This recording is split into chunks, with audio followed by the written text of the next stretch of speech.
بسم الله الرحمن الرحيم. அன்பிற்குரிய சகோதரர்களே, சகோதரர் முஜிபுர் ரஹ்மான் உமரி அவர்கள் மார்க்க சம்பந்தமான இந்த விஷயத்துடன் ஏராளமான குரோதமாக பல அவதூறுகளையும் பொய்களையும் என்ன செஞ்சிருக்காரு, கிளப்பியிருக்காரு. அதுல ஒண்ணு என்ன சொன்னா, எனக்கு எந்த உள்நோக்கமும் இல்ல, பிஜே மேல குரோதம்லாம் கிடையாது. அதுக்கு என்ன ஆதாரம்னா, நான் மட்டும் இதை விமர்சிக்கல, இலங்கை அறிஞர் மன்சூர் என்ன செஞ்சிருக்காரு, விமர்சனம் பண்ணிருக்காரு. முதல் காரணம் என்னன்னா, இந்த தர்ஜுமாவை பொறுத்த வரைக்கும் நாம மட்டும் இதை விமர்சனம் பண்ணல, இதை பல பேர் விமர்சனம் பண்ணியிருக்காங்க. இன்றைக்கு பிஜேயின் விபரீத தர்ஜுமா அப்படின்னு ஸ்ரீலங்காவில் ஒரு நிகழ்ச்சியில ஒரு சகோதரர் பேசுறார் மன்சூர். இவர் எப்படி காட்டாருன்னா, மன்சூருங்கிற என்னமோ நடுநிலை சிந்தனை உள்ளவர் மாதிரியும், அவர் நல்லவர் மாதிரியும், பிஜே பத்தியே தெரியாது ஆனா விமர்சனம் பண்ணிருக்காரு அப்படின்னு சொல்ற மாதிரி என்ன செய்யறாரு, கொண்டு போறாரு. ஆனா உண்மையில இந்த மன்சூருங்கிறவர் யாரு, இந்த இலங்கையில இருந்து முஜாஹிதுங்கிறவர் வந்திருந்தாரு, அவர்கிட்ட கேட்டோம். ஆனா அவர் சொன்னாரு, மன்சூருங்கிறது பல தவறான செயல்களை செஞ்சு அங்கு இலங்கை அறிஞர்களால் விமர்சனத்துக்கு ஆளானவர், இந்த மாதிரி தீவிரவாத சிந்தனை உள்ளவர், அங்கே விமர்சிக்கப்பட்டிருக்கிறார்.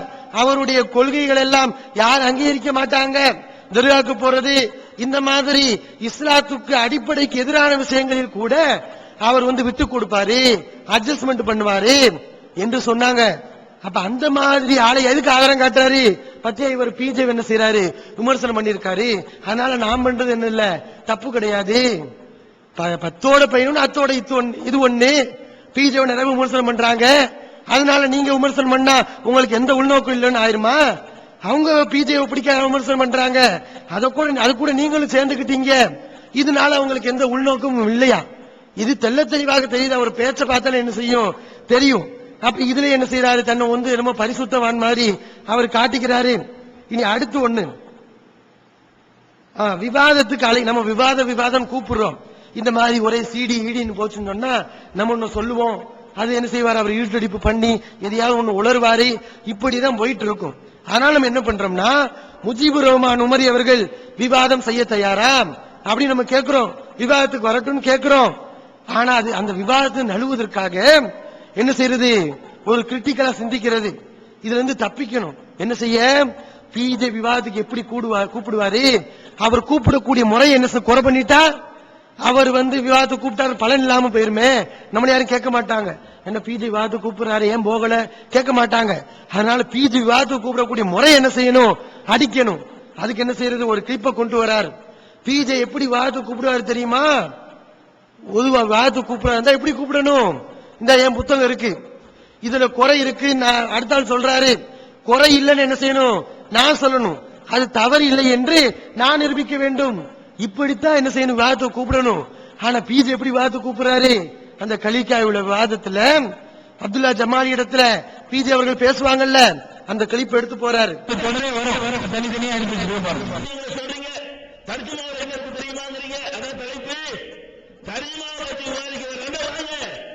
நீங்க வச்சிருக்கிற அவங்க தர்ஜுமாவை கொண்டு வாங்க, ஏன் தர்ஜுமாவை கொண்டு வாங்க, விவாதிக்கோமா, புட்டு வைக்கலாமா, நீங்க தர்ஜுமாவை என்னெல்லாம் பண்ணிருக்கீங்க, நீங்கள் அங்கீகரித்திருக்க எந்த தர்ஜுமாவையாவது குறிப்பிடுங்கள், அந்த தர்ஜுமாவை இந்த தர்ஜுமாவை பேசுவோமா, அதான் தலைப்பு.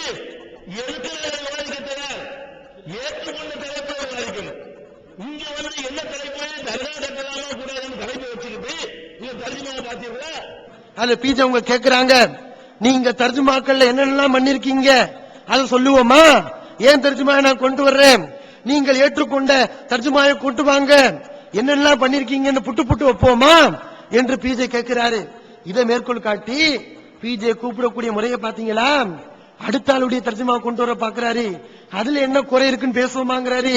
அடுத்த ஆளுடைய தர்ஜுமா விமர்சிச்சுட்டா உங்களுடைய தர்ஜுமா சுத்தமாயிருமா, இப்படி தாங்க இவர் வாதத்தை கூப்பிடுவாரு அப்படின்னு சொல்றாரு. ஒரு ஆக்ரோஷமான ஒரு செய்தியை முன்னாடி சொல்லுவாங்க, பிஜேவுடைய குரான்ல தவறு இருக்குன்னு அவங்க சொல்றாங்க, பிஜேவுடைய குரான்ல தவறு இருக்கு, ஹதீஸ்ல மறுப்பு இருக்குங்க.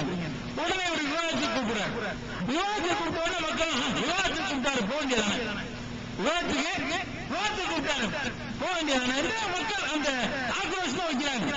ஆனா சகோதரர் எப்படி விவாதத்துக்கு கூப்பிடுறாரு அப்படிங்கறது யாரும் புரியறது இல்ல. உதாரணத்துக்கு நான் இந்த புக்கை எழுதியிருக்கேன்னு வச்சுக்கிறோம். இந்த புக்கை நான் குர்ஆன் ஹதீஸ் அடிப்படையில் எழுதியிருக்கேன்.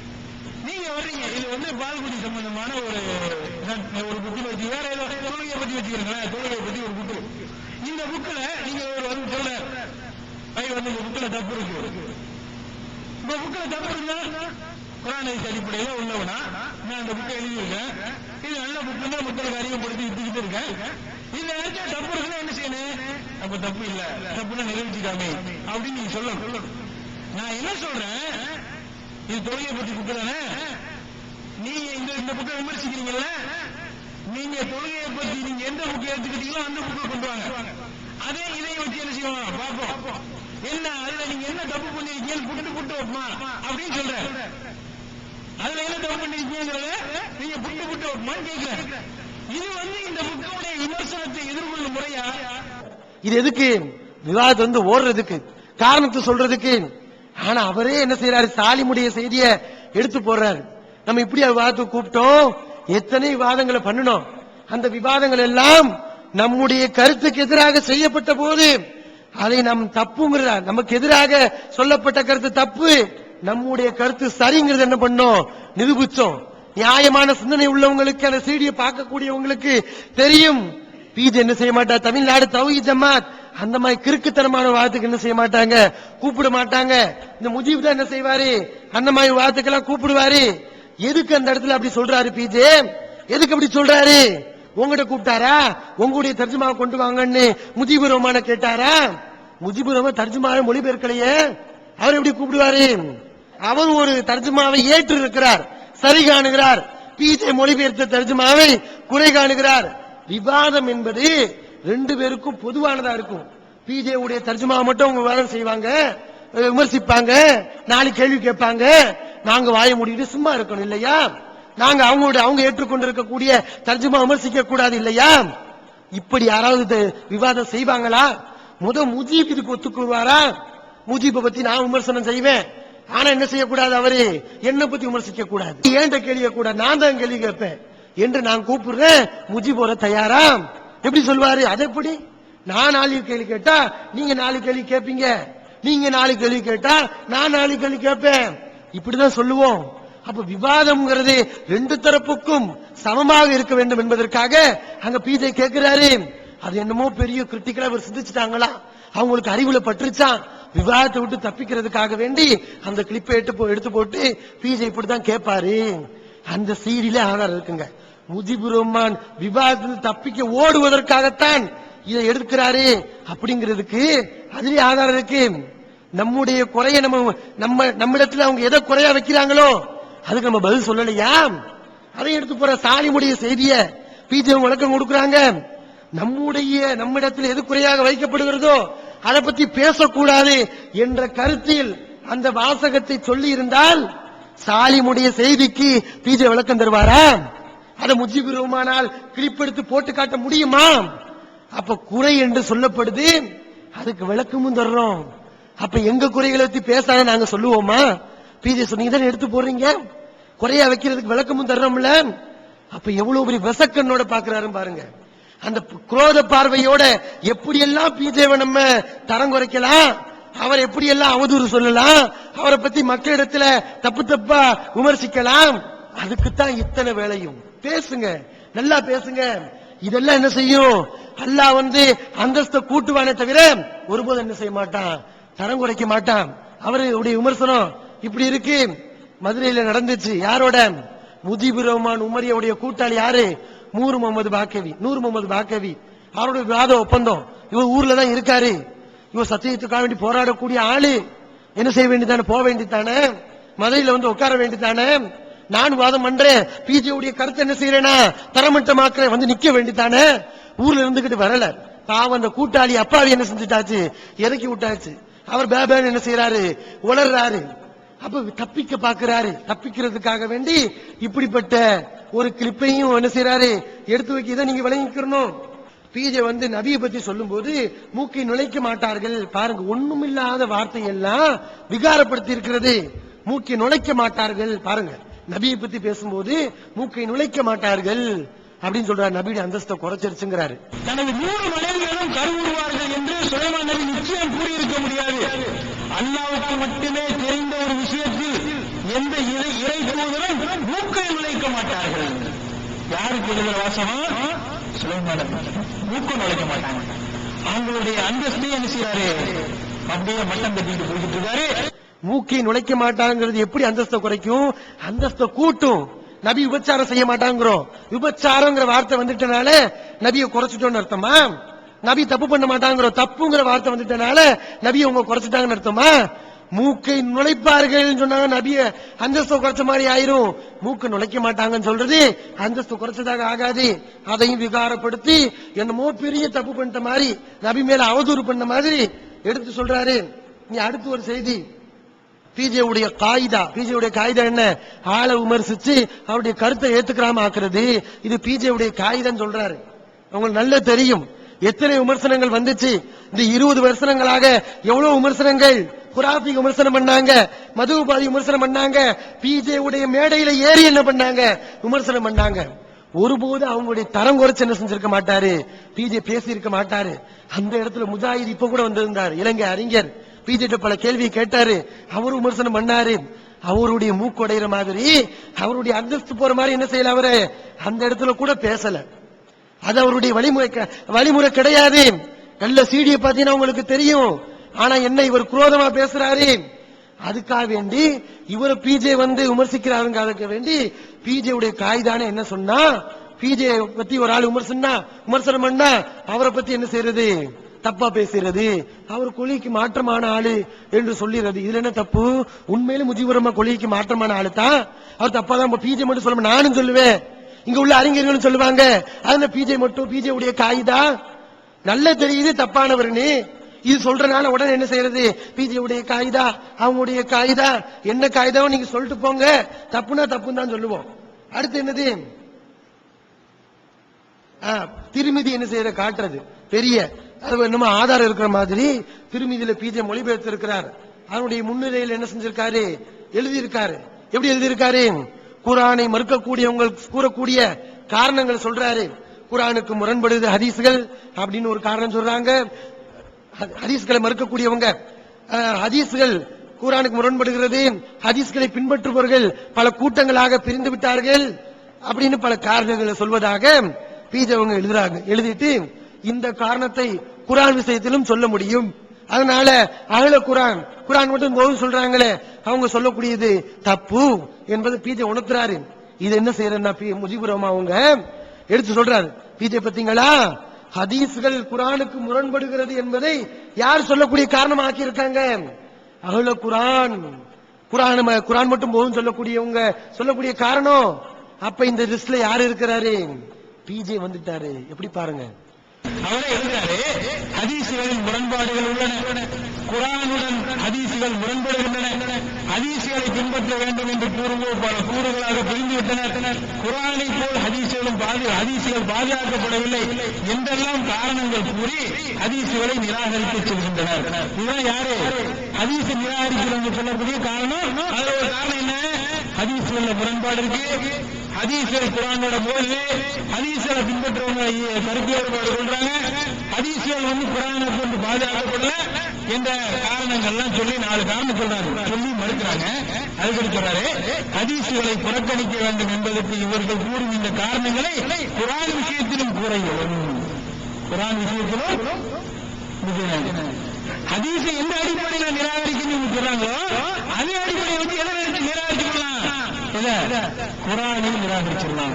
இதுல இந்த லிஸ்ட்ல யார் இருக்கா, இப்போ யார் இருக்கா, குரான் மட்டும் போதாது ஹதீஸும் வேண்டும் என்று சொன்ன ஒருவருடைய வார்த்தையை மறைச்சு திருச்சு குரான் அகல குரான் லிஸ்ட்ல யார் இருக்கா, பிஜே இருக்கிறாரு. முழுமையா படிக்கல, அவரே வாசிக்கிறாரு. அன்பிற்குரிய சகோதரர்களே, அகல குரான் இந்த செய்தியை சொல்றாங்க. அவங்க எப்படி இந்த கருத்தை முன்வைக்கிறாங்கன்னு சொன்னா, ஹதீஸ்கள் அனைத்தும் குரானுக்கு என்ன செய்து முரண்படுகிறது அப்படிங்கிற கருத்தை சொல்றாங்க. அந்த கருத்தை நம்ம என்ன சொல்றோம், எல்லா ஹதீஸ்களும் முரண்படாது. நபிகள் நாயகம் சொன்ன எல்லா செய்தி முரண்படாது. முரண்பட்டு இருந்தா பெருமானார் சொல்லியிருக்க மாட்டாங்க. சில செய்தி பெருமானார் சொன்னார்கள் என்று வரக்கூடிய சில செய்தி குரானுக்கு முரண்படுது, அந்த செய்தி நிறுத்தி வைக்கணும்னு சொல்றோம். ஆனா அவங்கள கூட என்ன செய்யறாங்க, ஹதீஸ்கள் எல்லாம் முரண்படுதுன்னு சொல்றாங்க. அததான் தப்புன்னு என்ன செய்யறோம், அந்த இடத்துல விளங்கி இருக்கோம். இதுல இருந்து கிரேட் எஸ்கேப் ஆறதுக்கு ஒரு அழகான ஐடியா நானே உங்களுக்கு சொல்லி தரேன். அதாவது குருடனாகவும் சப்பானியனாகவும் மூக்கு பெரியனாகவும் கால் உடைந்தனாகவும் கை உடைந்தனாகவும் கூணனு இது எல்லா குறையும் ஒரே ஆளுக்கு இருக்கும்ல, அவன் வரக்கூடாது அப்படின்னு சொல்லிட்டீங்கன்னா நல்ல ஐடியா. இதுல இருந்து தப்பிச்சிடலாம். நித்திய ஜீவனை அடையக்கூடிய வழி என்னன்னு கேட்டா காட்டி இதுதான் வழிங்கிறீங்க. இதுல நிறைய பொய் இருக்குன்னு கேட்டா ஆமா எங்களுக்கு தெரியுமே, மனித கரங்கள் விளையாடு இருக்கு ஆமா எங்களுக்கு தெரியுமே அப்படிங்கிறீங்க. அடுக்கடுக்கான கேள்வி கணைகளுக்கு அமைதி காத்த பாதிரியார்கள், படிக்க முடியாத பைபிள் வசனங்கள், கிறிஸ்தவர்களை திணற வைத்த விவாதம் ஒரு டிவிடியாக விலை ரூபாய் 30 மட்டுமே. கொரியர் செலவு தனி. கிடைக்கும் இடம் TNTJ வீடியோ விஷன், எண் 30, அரண்மனைக்காரன் தெரு, மண்ணடி, சென்னை 1. செல் 9500168989. வெளிவந்து விட்டது இஸ்லாம் கூறும் குடும்பவியல் ரமலான் மாதம் தொடர் சொற்பொழிவு 5 டிவிடிகளாக விலை ரூபாய் 150 மட்டுமே. கூரியர் செலவு தனி. கிடைக்கும் இடம் TNTJ வீடியோ விஷன், நம்பர் 30, அரண்மனைக்காரன் தெரு, மண்ணடி, சென்னை 1. பிஜே இந்த லிஸ்ட்ல வருவாருன்னு சொன்னா அந்த லிஸ்ட்ல யாரு வருவார்? ஷாஃபி வருவாரு, மாலிக் கூட விளக்கி இருக்கோம், உங்களுக்கு தெள்ள தெளிவா விளக்கி இருக்கோம். இப்னு கஜர் வருவாரு, சுயீத்தி வருவாரு, எல்லா இமாம்களும் வருவாங்க. அவங்க எல்லாம் சொல்ல தயாரா நீங்க? அப்ப அவங்க சொல்றாங்க, ஆனா அந்த அடிப்படை தப்பு.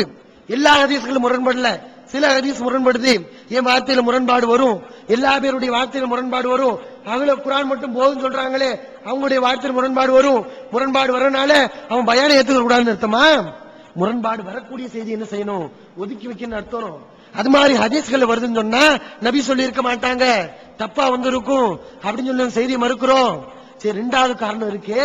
ஹதீஸை பின்பற்றக்கூடியவங்க பல கூட்டங்களா பிரிஞ்சுட்டாங்க. அது உண்மையா இல்லையா? அவன் சொல்றான் பல கூட்டங்களா பிரிஞ்சுட்டாங்கன்னு. உண்மையிலே ஹதீஸை பின்பற்றக்கூடியவங்க நியாயமா பின்பற்றினா வராது. ஆனா ஹதீஸை நாங்க பின்பற்றுங்கிற பேர்ல பல கூட்டங்களா பிரிஞ்சு கிடக்குறாங்க. முஜிபுர் ரஹ்மானுக்கு தெரியும், அவரே சொன்னாரு. ஒவ்வொரு வழிகட்ட கூட்டத்தினரும் குர்ஆன் வசனத்தை மேற்கோள் காட்டுறாங்க, ஹதீஸை மேற்கோள் காட்டுறாங்க. சொன்னீங்கல்ல, இத்தனை சமுதாயத்தில் பெரும் மக்கள் வெளியேறுவதற்கு காரணமாக இன்றைக்கு மார்க்கத்தில் குர்ஆனும் சுன்னாவும் அதிகமாக பயன்படுத்தப்படுவது தெரியும். எந்த வழிகட்ட கூட்டமா இருந்தாலும் சரி, அவர்களுக்குரிய ஆதாரம் என்ன இருக்கும்? குர்ஆன்ல இருந்து ஒரு வசனம் இருக்கும், அதுல இருந்து என்ன இருக்கும்? சில ஹதீஸ்கள் இருக்கும். அது ஹாரிஜியாவா இருக்கட்டும், ஷியாவா இருக்கட்டும், காதியானியா இருக்கட்டும், அகல குர்ஆனா இருக்கட்டும், தப்லீக் மற்ற என்னென்ன தவறுகள்ல கொள்கையில இருந்தாலும் சரி, சட்டத்துல எந்த ஒரு தவறுல போனாலும் எல்லாருமே குர்ஆன் ஹதீஸ் ஆதாரமா காமிச்சிட்டு இருக்காங்க. இதை நீங்கள் எத்தானே இருக்கீங்க? இப்ப நீங்க அகல குர்ஆனா, நீங்கள் குர்ஆனை மறுக்கிறவங்களா? 2வது காரணம் இல்ல. அப்ப என்ன அர்த்தம்? அகல குர்ஆன் சொல்றான், முறையா விளங்கல, தப்பா வரக்கூடிய செய்தி நிறுத்தி வைக்கணும், விளக்கமா வரக்கூடிய செய்தி எடுக்கணும். அப்படியே விளங்கல, ஒட்டுமொத்தமா மறுக்கிறான். இதைத்தான் அவர் என்ன செய்யறாரு? பிஜே சொல்றாரு. இது என்னமோ ஒரு பெரிய ஆதாரம் இருக்கிற மாதிரி பிஜேவை எப்படி காட்டுறாரு? தௌஹீத சொன்ன, ஏகத்து சிறுக்கை ஒழித்த, சிறுக்கை மக்களுக்கு விளக்கியவர குர்ஆனை மறுக்க போறாரு, ஹதீஸை மறுக்க போறாருன்னு காட்டுறாரு. அதே இன்னொரு இடத்துல தானே பிஜே எழுதியிருக்காரு, அதையும் எழுதியிருக்காரு. அது நல்லா படிச்சீங்கன்னா உங்களுக்கு தெரியும். இட்டுக்கட்டப்பட்ட செய்தியை பத்தி சொல்லும் போது அதற்கு அடையாளம் என்ன? அந்த திருமதியுடைய முன்னுரையை படிச்சு பாருங்க. முஜிபுர் ரஹ்மானுக்கு தைரியம் வந்துச்சே, நம்ம இப்படிலாம் சொல்லலாம்னு தைரியம் வந்துச்சு. என்ன காரணம் சொன்னா நீங்களா பார்க்க மாட்டீங்க, எடுத்து பார்க்க மாட்டீங்க. யாரும் எடுத்து பார்க்க போறா? திருமதி யாரை எடுத்து வாசிக்க போறா? கிடையாது. அதனால விட்டு அடிக்கிறது. அந்த திருமதியுடைய முன்னுரையில நீங்க பாருங்க, இட்டுக்கட்டப்பட்ட செய்தியை அறிந்து கொள்வதற்குரிய அடையாளங்களை பத்தி சொல்லும் போது குர்ஆனுக்கு முரண்படும் எழுதியிருக்காரு. சஹீஹான ஹதீஸை பத்தி விளக்கிட்டு வரும்போது, என்றாலும் சஹீஹான ஹதீஸ் குர்ஆனுக்கு முரண்படும் வகையில் இருக்கக்கூடாது எழுதியிருக்காரு. அப்ப இதெல்லாம் மறைச்சாச்சு. இதை பத்தி பேசும்போது என்ன, இதை பிஜே அப்பே நுழைச்சிட்டாரு. ஹதீஸ்களை அறிமுகப்படுத்தி எப்படிலாம் ஹதீஸ் வருது, இதெல்லாம் எப்படி ஏற்றுக்கணும் இதெல்லாம் எழுதிட்டு அதுல ஒரு வார்த்தையை அவர் அப்பவே பேச நுழைச்சிடுறாரு. அத்துடன் ஹதீஸின் கருத்து குர்ஆனுடன் நேரடியாக மோதி மொழி இருக்கக்கூடாது அப்படின்னு ஒரு வார்த்தை எழுதியிருக்காங்க. இதை வரும்போது என்னது? பிஜே நுழைச்சிட்டாரா? அது சரியா? அவங்களுக்கு குர்ஆன் சொல்லக்கூடிய வாதம் சரியா? இது பிஜே நுழைச்சிட்டாரா? அப்போ உங்களுக்கு எதிராக இருந்தா பிஜே நுழைச்சிட்டாரு, சாகம் தான் சரியா பண்ணிருக்காரு. ஆனா அதுல அந்த லிஸ்ட்ல பிஜே இருக்காரு, இப்படி சொல்லுவீங்க இல்லையா? முன்னே தானே எழுதியிருக்காரு, தத்ரீபுராவில இருக்குன்னு சொல்லியிருக்காருல, இருக்கு நிரூபிச்சிருக்கோமா இல்லையா? அப்ப என்னமோ முன்னுரை இல்லாத மாதிரி, பிஜே இல்லாத சொன்ன மாதிரி விமர்சிச்சு பாக்குறாங்க. அப்ப இவர் இனங்காணனும், இவர் யாரு? இப்படிப்பட்ட அவதூற பரப்பிக்கிட்டு இருக்காரு. இதை நீங்க பார்க்கணும். பிஜே வந்து ஒவ்வொரு இமாம் என்ன பண்ணிருக்காங்க, ஹதீஸ்களை தோத்துருக்காங்க. அல்பானி கொடுத்திருக்காரு, ரஹபி கொடுத்திருக்காரு, இப்னு ஹஜர் கொடுத்திருக்காரு. அது மாதிரி என்ன செய்யட்டும், பிஜேவும் கொடுக்கட்டும்ங்கிறாரு. நாங்க எங்க கொடுக்காம இருந்தோம்? நீங்க படிக்கணும், நாங்க என்ன செய்யறது? ஒப்பும் எருவு படிக்கலையா? திருமதி 300 படிக்கலையா? அடிக்கடி இந்த விஷயங்களை சொல்லிக் கொண்டிருக்கிறோம். அவரே சொல்றாரு ஒப்பும் எழுதியிருக்காங்கன்னு, ஹதீஸ்களை கொடுங்கிறாரு. இது என்ன முரண்பாடுங்கிற? ஹதீஸ்களை கொடுங்கன்னு கேக்குறீங்க, நீங்களே எழுதிருக்கீங்க. இது என்ன பேசுறீங்க? முஜிபுர் ரஹ்மான் சுய நினைவோட தான் பேசுறாரா? அவர் புத்தி சுவாவத்துடன் தான் பேசுறாரா? அதுல முரண்பாடு. ஹதீஸ்கள்ல பேச பிஜே சொல்லியிருக்காரு, அப்ப நுழைச்சிட்டாருங்கிறாரு. அப்ப விளங்க மாட்டேங்கிறாரு. அவர் தவறான அடிப்படையில் இதை அவர் அணுகுகிறார். அடுத்து என்ன விமர்சனம்? பத்தி இப்னு ஹிஸ்ம பத்தி பெரிதா சொல்லும் போது 2 இடத்துல முரண்படுறார். ஒன்னு இப்னு ஹிஸ்முடைய கூத்து யாருமே எடுக்க மாட்டாங்க என்ற இடத்துல சொல்றாரு. இன்னொரு இடத்துல என்ன செய்யறாரு தெரியுமா? அவருக்கு ஆதாரமா இப்னு ஹிஸ்ம் சொல்லிட்டனால இப்னு ஹிஸ்ம் அப்படியே என்ன செய்யறது, தூக்குறது. இப்னு ஹிஸ்ம் சொல்றாங்க, அந்த ஹதீஸ் இருக்குல்ல, சாலிமுடைய சம்பவம் தானே, அந்த செய்தியை பற்றி சொல்லும் போது இது சரியான செய்தி, இந்த செய்தியை ஏத்துக்கிறாம என்ன செய்ய இருக்கக்கூடாது என்று நமக்கு எதிராக சொல்றாரு. இப்னு ஹிஸ்ம் அவர்கள் நம்முடைய ஒரு கருத்தை சொன்ன காரணத்தினால் அவர் இறக்குனாரு. இப்ப இந்த ஹதீஸ் சரின்னு இப்னு ஹிஸ்ம் சொல்லிட்டாரா, உடனே அப்படி என்ன செய்யறது, தூக்குறது. இந்த செய்தி இப்னு ஹிஸ்ம் என்ன பண்ணிருக்காரு, ஆதாரமா காட்டியிருக்காரு. இந்த செய்தி ஸஹத்துடைய உச்சியில இருக்கிறது, சரியான ஹதீஸுடைய உச்சியில இருக்கிறது அப்படின்னு இப்னு ஹிஸ்ம் சொல்லியிருக்காரு. ஏன் ஆதாரம் காட்டுறீங்க? இப்னு ஹிஸ்ம் தான் மோசமான ஆளு, பிஜே உடைய ஆளு. அப்ப எதுக்கு பிஜே உடைய ஆளு இப்னு ஹிஸ்ம் தூக்கிட்டு வந்து காட்டுறீங்க? முரண்பாடு. அல்லாஹ் பாருங்க, பாத்தில் ஆனவனையுமே பாத்திலான கருத்தை மக்கள்கிட்ட சொன்ன உடனே எப்படி முரண்பாட்டை காட்டுறான். இப்படித்தான் முரண்பாட்டு ஆதாரத்தை அல்லாஹ் வச்சிருப்பான். இப்படி ஏராளமான முரண்பாடுகள் அவருடைய பேச்சில் இருக்கு. இந்த அளவுகளை வந்து எல்லாம் கேலி பண்றது. அளவுகளை தந்துட்டோம் நம்ம சொன்னோம்ல, அளவுகளை உங்க தந்துட்டாங்களா? குர்ஆனுக்கு முரண்பட்ட ஹதீஸ மறுக்கணுங்கிற அளவுகளை தந்துட்டாங்களாம். அதனால என்ன பண்ணணும், நீங்க மக்களா நிர்ணயிச்சு இது குர்ஆனுக்கு மட்டும் சொல்லி ஹதீஸ் எல்லாம் மறுத்துறணும். பாருங்க எப்படி அணுகிறாரு பாருங்க. அளவுகோலை தந்துட்டாங்கன்னா எல்லா இமாம்கள் தான் தந்தாங்க. பலகீனமான ஹதீஸ மறுப்பு அளவுகளை கொடுத்தாங்களே, அப்ப அவங்கள நீங்க சொல்லுங்க, மக்கள்லாம் ஹதீஸ மறுக்கணுங்கிறதுக்காண்டி அளவுகளை கொடுத்தாங்க. அளவுகோல்னா அதை ஒழுங்கா சிந்திக்க வேண்டாமா? எப்படி சரியான அடிப்படையில் அளவுகளை யார்கிட்ட கொடுத்தோம்? ஒண்ணும் தெரியாத மக்கள்கிட்ட கொடுத்தோம். நாங்க முஜிபுர் ரஹ்மான் ஏதோ சிந்திப்பார் நினைச்சு கொடுத்தோம். அளவுகளை உங்ககிட்ட தானே கொடுத்த அளவுகளை வச்சு ஒன்னு நிர்ணயிக்க தெரியாதா? தெரியாதுன்னா மாசா அல்லாஹ் சொல்லிருங்க. நாங்க என்ன செய்யறோம், உங்ககிட்ட எந்த கேள்வியும் கேட்க மாட்டோம். என்ன செய்வோம், மக்களுக்கு நாங்க என்ன செய்யறோம், விளக்கிக்கிறோம். இந்த 50 வயசை விமர்சிச்சு பிஜே ஆரம்பத்துல முரண்படக்கூடிய செய்தி 50 சொன்ன, 50 எங்க சொன்னாரு பிஜே? 50 எங்க சொன்னாருங்கிற இட்டு கட்டி சொல்றது. 50க்கு குறைவுன்னு சொன்னாரு. ஒன்று வார்த்தை வச்சு விளையாடுறது. 50க்கு குறைவுன்னு பிஜே சொன்னாரு. ஆனா விவாதத்தில் பார்க்கும்போது 1-2ங்கிறாரு. 1-2 என்னங்க, வார்த்தையை பாருங்க. 1-2 சொன்னாரு, அது 50க்கு குறைவுங்கிற முரண்பாடா? 50க்கு குறைவுனா குறைவுன்னு அர்த்தம், 1-2 அர்த்தமா? நம்ம சொல்ல மாட்டோமா? 1-2 எடுத்து போடுப்பானா? 1-2 எடுத்து போடணும் அர்த்தமா? கொஞ்சம் எடுத்து போடுப்பான்னு அர்த்தம். ஹதீஸ்கள் நிறைய இருக்கு, நிறைய ஹதீஸ்கள் முரண்படல, கொஞ்சம் ஹதீஸ்கள் முரண்படுகிறது என்ற அர்த்தத்தில் சொன்னோம்னா வார்த்தை வச்சு விளையாடுறது. எங்களுக்கும் விளையாட தெரியும். முஜிபுர் ரஹ்மான் பேசி வார்த்தை வச்சு விளையாடினா அவர் எப்படி கூட சொல்லலாம், தப்பான ஒரு அடிப்பில் சொல்லலாம். நாங்க சொல்ல மாட்டோம், வேண்டாம், அதை பத்தி பேச வேண்டாம், அது வேண்டாம், மார்க்கத்துக்கு மாற்றோம் என்று நபியை பத்தி அவன் பேசியிருக்காரு. இவர் பிஜே உடைய செய்திகள் அணுகுன மாதிரி இவரை நம்ம அணுகணும்னா நபி அவன் பேசிட்டாரு, குர்ஆனை திரிச்சிட்டாரு. கேட்க முடியுமா? முடியாதா? முடியும். தப்பு பண்ணிட்டாருன்னு தெரியுது. அதனால நீங்க என்ன பண்ணாதீங்க, குரோதத்தோட நீங்க பண்ணுனீங்கன்னா அடுத்து இருக்கு உங்களுக்கு வேட்டு. அதுக்கப்புறம் என்ன செய்யும், உங்களை பத்தி மக்கள் மன்றத்துல நாங்க விளக்க வேண்டிய ஒரு நிலை இருக்கும். குர்ஆனுக்கு சில ஹதீஸ்கள் முரண்படுது. இப்பயும் சொல்றோம், அளவுகள்லாம் தர முடியாது. எல்லா இமாம்கிட்ட அல்பானிட்ட கேளுங்க, முதல் அளவுகளை எத்தனை ஹதீஸ் முரண்படுது, எத்தனை ஹதீஸ் பலகீனம். அல்பானி தந்தாரா இவ்வளவுதான் பலகீனம்னு சொன்னாரா? அவர் என்ன பண்ணிருக்காரு, ஆரம்பத்தில் இவதான் பலகீனம் செய்திகளை பட்டியலை சொல்லிட்டு அதுக்கப்புறம் 2 சேர்க்கிறாரு, 2 எடுக்கிறாரு. யார் வந்து ஒரு படிச்ச மார்க் அறிஞர் கேட்கக்கூடிய கேள்வியா? பட்டியலை தாங்க, நீங்க பட்டியலை கொடுங்க. நான் கேட்கிறேன், மௌகூஃபான செய்தியை பட்டியலாம் கொடுங்க, மறுப்புவான செய்தியை பட்டியலாம் கொடுங்க, இட்டுக்கட்டப்பட்ட செய்தியுடைய பட்டியலாம் கொடுங்க, முரசலான செய்தியுடைய பட்டியலாம் கொடுங்க. அது மாதிரி ஷாதுன்னு இருக்குமே, 2 சரியா இருந்து ஒண்ணுக்கு முரண்படும், அதனுடைய பட்டியலை கொடுங்க. பலகீனமான செய்தி பட்டியலை கொடுங்க. எதெல்லாம் இருக்கோ எல்லாத்துடைய பட்டியலை கொடுங்க. முஜீபுர் ரஹ்மான் கொடுக்கட்டும். அதுக்கப்புறம் நம்ம என்ன செய்யறோம், முரண்படக்கூடிய செய்திகளுக்கு நாம பட்டியலை கொடுப்போம். எப்படி கொடுக்க முடியும் நான் கேட்கிறேன். ஷாஃபி உங்களுக்கு சில செய்தி முரண்பாடும் தெரிஞ்சிருக்கு, அது மாலிக்கு தெரியல, மாலிக் இமாமுக்கு தெரிஞ்சிருக்கு, அது ஷாஃபிக்கு தெரியல. அது மாதிரி நமக்கு இன்னைக்கு ஒரு செய்தி முரண்பாடும் தெரியும். நம்மளா மௌத்தா போனதுக்கு பின்னாடி இன்னொரு அறிஞர் வருவார், அவருக்கு நமக்கு முரண்பாடும் தெரியாத ஒரு செய்தி தெரியும். நமக்கு முரண்பட்ட செய்தி அவருக்கு இல்லைன்னு தெரியும். எப்படி பட்டியல தர முடியும்? ஒரு அறிவாளி கேட்கக்கூடிய செய்தியா? அப்ப பாருங்க, அறிவற்றத்தனமாக ஒரு சாதாரண ஆளு கூட கேட்க மாட்டான். அந்த மாதிரிலாம் கேட்க மனசுக்கு வேதனையா இருக்கு. இவருக்கெல்லாம் எப்படிதான் உமரிங்கிற பட்டம் கொடுத்தாங்கன்னு சொல்லி என்னது சந்தேகம் தான் வருது. அப்படி இது மாதிரி ஏராளமான குரோதமாக விஷயங்கள் என்ன பண்ணிருக்காரு, அவர் பண்ணிருக்காரு. அன்பிற்குரிய சகோதரர்களே, அல்லாஹ்வுக்கு அஞ்சணும், அல்லாஹ்வுக்கு பயப்படணும். இந்த செய்தியை நீங்க கேளுங்க, முஜீபுர் ரஹ்மான் போங்க. இதுக்கு என்ன பதில் விடாதீங்க. ஜகாத்துக்கு ஒன்னும் மறுப்பு வரல. எடுத்து வச்சோம் பாருங்க, உசூலுக்கு மாற்றம்னு எடுத்து வச்சோம், பதில காணாம். இதுக்கும் நிறைய ஆதாரங்கள் எடுத்து வச்சிருக்கோம். இதை கேட்க வேண்டிய கடமை உங்களை சார்ந்து இருக்கிறது. நீங்கள் தான் அவரை கேட்க வேண்டும்.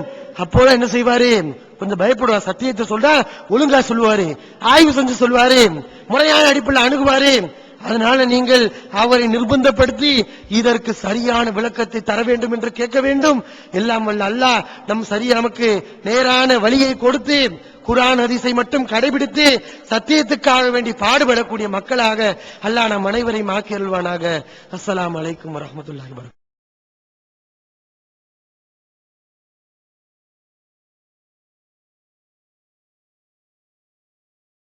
அடுத்ததாக இந்த விவாதத்தை பற்றி ஒரு சிறிய ஒரு விளக்கத்தை மட்டும் நான் சொல்லி முடிச்சுக்கலாம் ஆசைப்படுறேன்.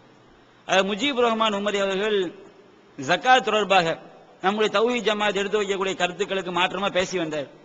அப்ப தௌஹீத் ஜமாத் சார்பாக நான் என்ன பண்ண, விவாத குழு தலைவராக இருக்கின்ற காரணத்தினால் அவருக்கு கடிதங்கள் அனுப்பணும். அந்த கடிதங்களை நாம் விரிவா சொல்ல முடியாது. அந்த கடிதத்தில் கடைசியா அவர் விவாத ஒப்பந்தத்திற்கு செல்வதற்காக நம்ம 6ஆம் தேதி வருவதாக சொல்லியிருந்தோம். அவர் 5ஆம் தேதி அழைத்திருந்தார். நம்ம 6ஆம் தேதி வருவதாக என்ன செஞ்சிருந்தோம், லெட்டர் போட்டிருந்தோம். அப்ப அவர் சொல்லிட்டாரு, 5ஆம் தேதிக்கு பிறகு நான் என்ன செய்ய முடியாது, வர முடியாது, எதையும் தள்ளி வைக்க முடியாது அப்படின்னு செஞ்சாரு, சொல்லிட்டாரு. இப்படி சொன்னதுனால நாம என்ன செஞ்சிட்டோம், இந்த அளவுக்கு ஒரு பயங்கரமான ஒரு பிரச்சனையை அவர் விமர்சனம் பண்றாரு, ஒரு நாள் தள்ளி வருவதை ஏற்றுக்கொள்ள மாட்டுக்கார. அப்ப இவருடைய நோக்கம் இவர் இவர்கிட்ட சத்தியம் கிடையாது அப்படின்னு அடிப்படையில் நாம என்ன செஞ்சிட்டோம், அதை விட்டுட்டோம். 5ஆம் தேதி தான் வரணும்னு சொன்னார் பாத்தீங்களா. அப்படி சொன்னதுனால ஒரு நாள் பிந்தி வருவதை என்ன செய்ய முடியல, ஏற்றுக்கொள்ளல, நாம விட்டுட்டோம். இவர் சொல்லி காட்டுறாரு, அவர் பயந்து ஓடலையாம். அவர் 6ஆம் தேதி டிக்கெட் போட்டாராம். அப்படி டிக்கெட் போட்ட ஆளு நாம ஒரு ஒப்பந்தத்துக்காண்டி கூப்பிடும் போதும் 5ஆம் தேதிக்கு மேல தள்ளி வைக்க முடியாது, 5ஆம் தேதி என்னால முடியும் சொல்லி வெற்றி எழுதி கொடுத்து விட்டான். இது கொடுத்து விட்ட இப்ப இந்த கடிதம் எனக்கு 2ஆம் தேதி வருது. இந்த 2வது கடிதம் திரும்ப கடிதம் இருக்கு, 2ஆம் தேதி வருது. அந்த 2ஆம் தேதியே கடிதம் உடனே எழுதி, இது 5ஆம் தேதிக்கு நான் தயாரா இருக்கிறேன் அப்படின்னு எழுதி ஒன்னு கூறியர்ல அனுப்பி சகோதரன் மெய்கின்றார்.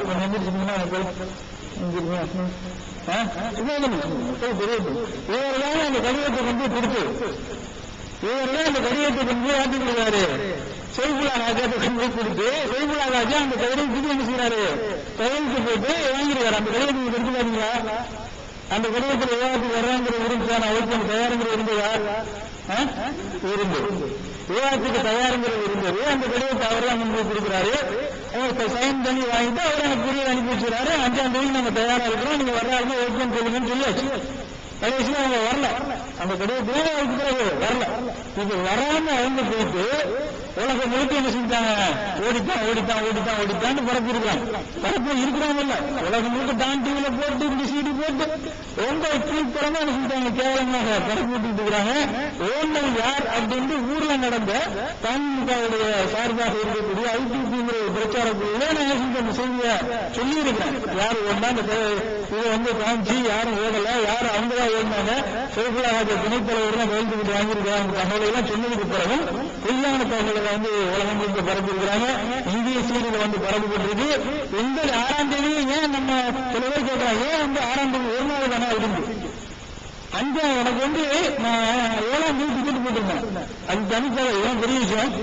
7ஆம் தேதி டிக்கெட் போட்டிருக்கும்போது புதுக்கோட்டைன்னு ஒரு ஊர் அங்க அந்த சகோதரர் புதுக்கோட்டை வரணுங்க எங்க இந்த இருக்க இந்த ஊர்ல இருந்து சில சகோதரர் வர்றாங்க வந்து தெரிஞ்ச எல்லாரும் தெரியும் குடிசிக்கமா வந்து சொல்றாரு நாங்க எங்க ஊர்ல ஊரு சம்பந்தமா திருக்குறான் மாநாடு வைக்கிறோம் டிஎன்டிஜே போயிட்டாரு டிஎன்டிஜேங்கிற கிளையா இருந்தா தான் அவங்க வந்து தாய் தரேன்னு சொல்லிட்டாங்க இடத்துல கேள்விப்பட்டீங்க இந்த இருக்கிறாரு தரமாட்டாங்க நீங்க என்ன செய்யணும் ஜாக்கிர நம்ம தாய் கேட்டுருவோம் நீங்க வந்து கண்டிப்பா வரணும் அப்படின்னு ரொம்ப வலியுறுத்துறாரு மதுரைக்கு வந்து நான் சொல்றேன் சரி 7ஆம் தேதி டிக்கெட் போட்டுருக்காங்க இதுல டிக்கெட்டை நீங்க மாத்துங்க எப்படியா எங்க ஊருக்கு நீங்க வந்து வரணும் அப்படின்னு சொல்லி நோட்டீஸ்லாம் போட்டுருவோம் சொன்ன உடனே சரி நான் 10ஆம் தேதி என்ன செய்யறேன் டிக்கெட்டை மாத்திட்டு 6ஆம் தேதிக்கு ஊருக்கு போனேன் ரொம்ப நாள் ஊர்ல ஊர்ல பொறுப்புறான் மாநாடு கல்யாசம் நடக்குது அங்கதான் 6ஆம் தேதி இதுக்காகவே டிக்கெட்டை மாத்துறேன் 7ஆம் தேதி உள்ளத இதுக்காகவே டிக்கெட்டை 10ஆம் தேதி மாத்துறேன் அதுக்கு பிறகு என்னுடைய வியாபாரத்துல சில நெருக்கடிகள் வெளிநாட்டுக்கு கண்டிப்பா போக வேண்டிய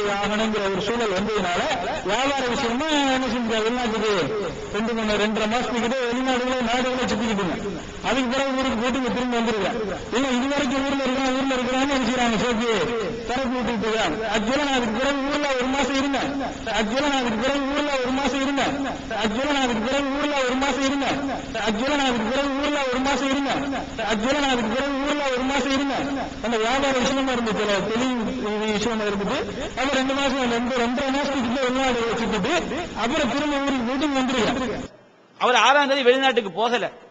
இஸ்லாத்தை குர்ஆன் மற்றும் ஹதீஸ் வாயிலாக அறிந்திட அழகிய இணையதளமான onlinepj.com என்ற இணையதளத்திலிருந்து எடுக்கப்பட்ட இஸ்லாம், அரசியல் மற்றும் சமூக கேள்விகளுக்கான பதில்களின் ஒரு தொகுப்பு.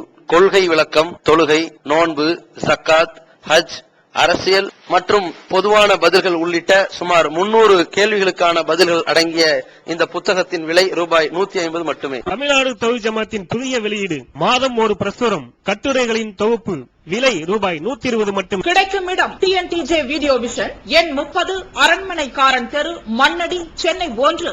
செல் 9500168989. இப்போது புத்தம் புது வடிவில் பல சிறப்பம்சங்களுடன் onlinepj.com மற்றும் tntj.net இணையதளங்கள். அது சொல்லி காட்டுற ஏதோ ஒரு ஊர்ல இருந்து வந்து இவர் பயானுக்கு கூப்பிட்டாங்களாம். ஜாக்கிரதை உள்ள மக்கள்லாம் அறிஞர்கள்லாம் பயானுக்கு வர்றாங்க, நீங்களும் கண்டிப்பா வரணும்னு சொன்னோன்னே கண்டிப்பா வரணும்னு சொன்னாங்களாம். உடனே இவர் அவங்க ரொம்ப கூப்பிட்டதுனால இவர் டேட் என்ன செஞ்சாராம், மாத்தி லேட்டா வெளிநாட்டுக்கு போனாராம். அப்ப ஒரு ஊர்ல இருந்து அந்த ஊருக்கு இவர் மட்டும் பேச்சாளர் கிடையாது, ஜாக்குடைய அறிஞர்கள்லாம் பேச வர்றாங்க. இவர் தான் போகணும் அவசியம் கிடையாது, ஏன்னா மற்ற ஆளுக்கு வர்றாங்க. அப்போ ஒரு ஊர்ல வந்து பயானுக்கு கூப்பிட்டது அழைத்ததற்காக அந்த டேட் டிக்கெட்டை என்ன செய்யறாரு, மாத்துறாரு. இப்படி மாற்றக்கூடிய ஆளு நம்ம முக்கியமான விவாத ஒப்பந்தம் அந்த பயானுக்கு இவங்களுக்கு மாற்ற முடியுதா, ரொம்ப கூப்பிட்டாங்களாம். அப்ப இது எவ்வளவு முக்கியமான ஒரு மேட்ரு. இவர் உண்மையிலேயே சத்தியத்தை மக்களுக்கு விளக்க வேண்டும் என்று எண்ணமுடையவராக இருந்தால் நாங்க 6ஆம் தேதி வரணும் சொன்ன ஒரு நாள் தள்ளி அந்த 6ஆம் தேதியே இவருக்கு வந்து டிக்கெட்டும் தள்ளி போட முடியல. அந்த பயானுக்காண்டி இவர் போவாட்டால் என்ன செய்யும், மாநாடு நடக்கத்தான் செய்யும். இவர் போகணும் அவசியம் கிடையாது, ஏன்னா அவங்க ஜாக் அறிஞர்களையும் அழைச்சிருக்காங்க. அதுக்காண்டி இவர் டிக்கெட் தள்ளி போட முடிஞ்சது. நமக்கு என்ன செய்ய முடியலையா, ஒரு நாள் தள்ளி போட முடியலையா. வெளிநாடு பல நாடுகளுக்கு பறந்து போயிடுவாராம். அது சொல்லக்கூடிய காரணத்தை பாருங்க. இதை பார்க்கக்கூடிய மக்களே விளங்கிடுவாங்க இது எவ்வளவு முட்டாள்தனமான ஒரு காரணம் என்று. ஒரு பயானுக்கு தள்ளி போட முடிந்தவருக்கு ஒரு முக்கியமான பிரச்சனை, ஒரு பல பாரதூரமான குற்றச்சாட்டுகளை வைத்திருக்கின்றார். இதற்கு ஒரு நாள் தள்ளி போட முடியாதா? பயந்து ஓடியவர் யார் என்பதை மக்கள் தெளிவாக விளங்கிக் கொள்ள வேண்டும். அது மட்டும் கிடையாது, பெருநாளைக்கு அது கூட நாங்க ஏன் 5ஆம் தேதி வர முடியாது சொன்னோம்னா 4, 5 பெருநாளா இருக்கும், 3, 4 பெருநாள். அப்போ தம்ம வந்து ஒரு நான் கடைநல்லூர்ல இருக்கேன், ரஹ்மத்துல்லா பேனாம்பட்டில் இருக்காரு, ஹலீல் ரசூல் மெட்ராஸ்ல இருக்காரு, டிஜே ஒரு தொண்டில இருக்காரு. நாங்க எல்லாரும் கூடி பேசிதான் ஒரு முடிவுக்கு வரணும். அப்ப கூடி பேசுறதுக்கு ஒரு நாள் வேணும். 4ஆம் தேதி பெருநாளா இருக்கலாம். அதனால 5ஆம் தேதி ஒரு நாள் கேப் விட்டு 6ஆம் தேதி வரணும்னு சொன்னோம். இவளுக்கு அதுக்குள்ள வெளிநாட்டுக்கு பறக்கணும், டிக்கெட் போடணும், இப்படிலாம் சொல்லி நினைச்சாரு. கடைசியில 1 மாசம் ஊர்ல இருந்திருக்காரு. இப்படி பயந்து ஓடின ஆளு பயானுக்கான டிக்கெட்டை தள்ளி போட்ட ஆளு விவாத ஒப்பந்தத்தை தள்ளி போட முடியாதுன்னு சொல்றாரு. அது பொய்யான காரணம், கேட்கக்கூடிய மக்களுக்கே தெளிவா வழங்கும். அடுத்து பாருங்க, நூர் முகமது பாக்கரி அவரோட விவாத ஒப்பந்தம் 3 நபர் வரணும்னு சொல்றோம். தௌஹீத் ஜமாத் சார்பா நாங்க 3 பேர் போயிருக்கோம். பிஜி அவர்கள், நான் போயிருந்தேன், ஹலீல் ரசூல் வந்திருந்தாங்க. அவங்க சார்பா நூர் முகமது பாக்கரி பிஜே முஜீபுர் ரஹ்மானுடைய கருத்தில் உள்ளவர், அந்த குரூப்ல உள்ள ஆளு. அப்போ அவங்க சார்பா 3 பேர் கூட வர முடியல. யாரு? இந்த ஜக்காத் விஷயத்தில் சம்பந்தமே படாத ரஹ்மத்துல்லா இம்தாதி வர்றாரு. இந்த முஜீபுர் ரஹ்மான் இவர் எவ்வளவு பாரதூரமா குற்றச்சாட்டை வச்சிருக்காரு. நான் பயந்து ஓடல, ரொம்ப சத்தியத்தை எங்கனாலும் எடுத்துரைப்பேன்னு சொல்றாருல, இவர் வந்திருக்கலாம். அங்க ஒரு பெஞ்சு காலியாத்தான் இருந்து. நீங்க பாருங்க, அவங்களுடைய ஒப்பந்த மேட்சை பார்க்கும்போது நாங்க 3 பேர் இருப்போம், அங்க 2 பேர் தான் இருப்பாங்க. சம்பந்தப்படாத ரஹ்மத்துல்லா இம்தாதி இருப்பாரு. அவர் இந்த முஜீபுர் ரஹ்மான் மாதிரி ஊர்ல தான் இருக்காரு. இவர் என்ன செய்யல, அந்த ஒப்பந்தத்துக்கு வந்திருக்கலாம். ஆமா, அவரு அல்ல. அப்ப யாரு பயந்து ஓடக்கூடியவர்கள் என்பதை, இவர் ஊர்ல தான் இருக்காரு. அப்ப பயந்து ஓடக்கூடியவர்கள் யார் என்பதை மக்கள் என்ன செய்யணும், தெளிவாக விளங்கிக் கொள்ள வேண்டும். இந்த கருத்தையும் இங்கே நாங்கள் பதிய வைத்துக் கொள்ள ஆசைப்படுகிறோம்.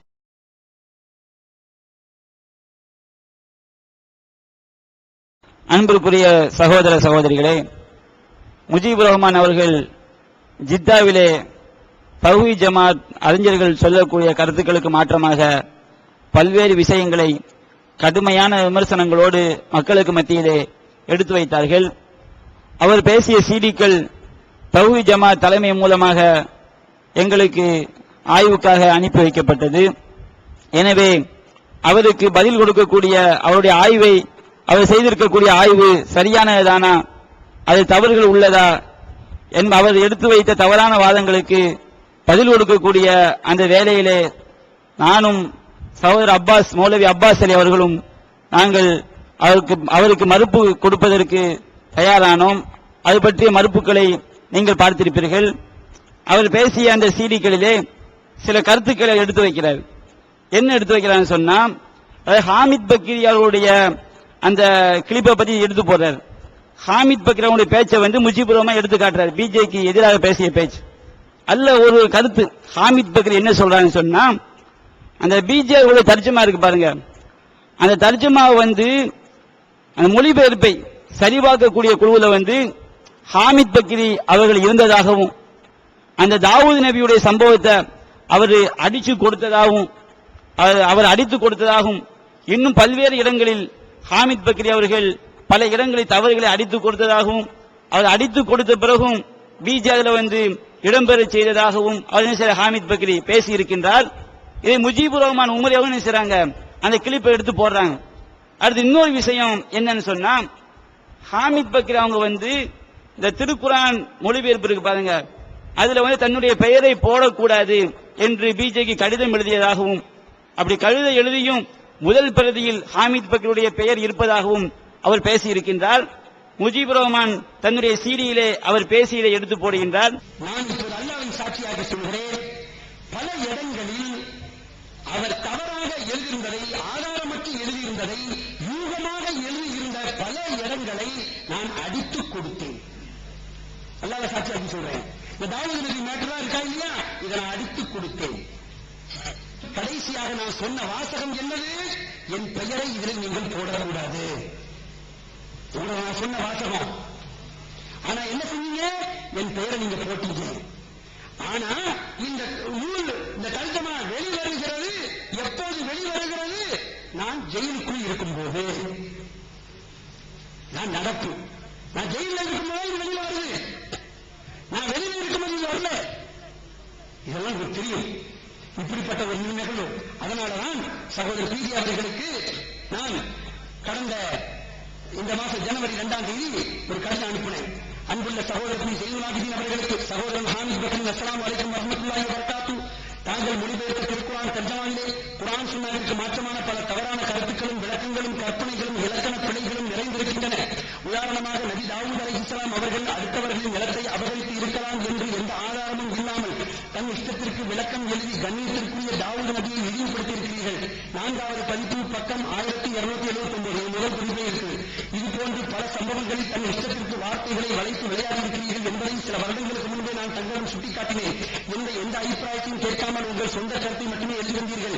இந்நிலை நீடித்ததால் எனக்கு சரியானது என்று தெரிந்த பணிகளை மட்டும் முடித்துவிட்டு அதிலிருந்து விடைபெற்றேன். அந்த தர்ஜமாவில் ஏற்படும் குறைநிறைகளுக்கு நீங்களே பொறுப்பேற்றுக் கொள்ள வேண்டும் என்றும், என் பெயரை அந்த தர்ஜமாவில் போடக்கூடாது என்றும் கடுமையாக வலியுறுத்தி சொல்லியும் என் பெயரை முதல் பிரதியில் வெளியிட்டீர்கள். தொடர்ந்து எதிர்ப்பு தெரிவித்ததால் அதற்கடுத்த பதிப்புகளில் என் பெயரை பிரசுரிக்காமல் நிறுத்திக் கொண்டீர்கள்.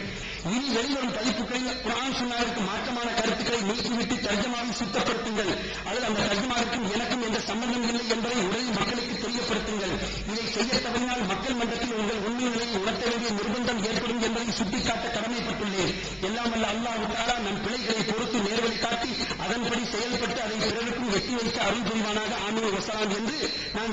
செய்தி கடிதம் அனுப்பிவிட்டேன். இது பற்றிய உண்மையான விளக்கங்கள் நாம் என்ன செய்வோம், மௌலவி பி ஜெயினுல் ஆபிதீன் அவர்களிடம் நேரடியாக கேட்டு தெரிந்து கொள்வோம். அன்புள்ள சகோதரர்களே, தமிழ்ல ஒரு பழமொழி சொல்வார்கள், வேலிக்கு ஓனான் சாட்சி என்று. அந்த மாதிரி முஜிபுர் ரஹ்மான் என்பவர் இப்ப ஹாமித் பக்ரிய சாட்சியா கொண்டாந்து நிப்பாட்டி அவர் என்னிடத்தில் இந்த தர்ஜுமாவை சரிபார்க்கும் பொழுது தாவூது நபி சம்பந்தமாக நான் எழுதியிருக்கிற விளக்க குறிப்பை அடித்துவிட்டு தந்ததாகவும் அதன் பிறகும் அந்த குறிப்பு இதில் இடம்பெற்றதாகவும் தன்னுடைய பெயரை இதில் போடக்கூடாது என்று அவர் வலியுறுத்தியதாகவும் அதையும் மீறி நான் போட்டதாகவும் ஹாமித் பக்ரி பேசியதை இவர் எடுத்து போடுகிறார். இப்ப ரெண்டு பேருமே பொய்யர்கள் என்பதற்கு இதான் ஆதாரம். ஏன்னா நபிகள் நாயகம் ஸல்லல்லாஹு அலைஹி வஸல்லம் சொன்னார்கள், கேட்டதையெல்லாம் பேசுறவன் பொய்யன் என்பதற்கு பெரிய ஆதாரம். கஃபாபில் மரி கதிபன் ஐயோ ஹத்திஸ பி குல்லி மா சமிய, எதெல்லாம் கேட்கிறான்னு அதையெல்லாம் சொல்லிடுறது, அவன் தான் பொய்யன் என்று நபிகள் நாயகம் ஸல்லல்லாஹு அலைஹி வஸல்லம் சொல்றாங்க. இப்ப ஹாமித் பக்ரி சொன்னார் என்பதை தவிர வேற ஆதாரம் இருக்கா? ஹாமித் பக்ரிக்கும் நமக்கும் விவகாரம் இருக்கிறது. அவர் நமக்கு எதிராக சொல்லக்கூடியது எந்த நீதிமன்றத்திலையும் கூட எடுபடாது. ஒரு நீதிமன்றத்தில் அவருக்கு எதிராக நான் சொன்னாலும் எனக்கு எதிராக அவர் சொன்னாலும் மோட்டிவ் இருக்குதான்னு பார்ப்பான். இவங்களுக்குள்ள விவகாரம் இருக்குன்னா பொய் சாட்சி தான் சொல்லுவாங்க. இப்படிங்கிற ஒரு நேரத்தில் ஹாமித் பக்ரியை கொண்டு வந்து இவர் சாட்சி ஆக்கி, ஹாமித் பக்ரி இவரை சேர்ந்தவர், இவரை மாதிரியே நம்ம எதிர்க்கக்கூடிய ஒருத்தர், அதை ஒரு ஆதாரமா காட்டுற அளவுக்கு இவங்க தரம் தாழ்ந்து போயிட்டாங்க. ஆனா உண்மை என்ன, இந்த தர்ஜுமா இந்த தமிழாக்கம் 2002 டிசம்பர்ல முதல் எடிஷன் வருகிறது.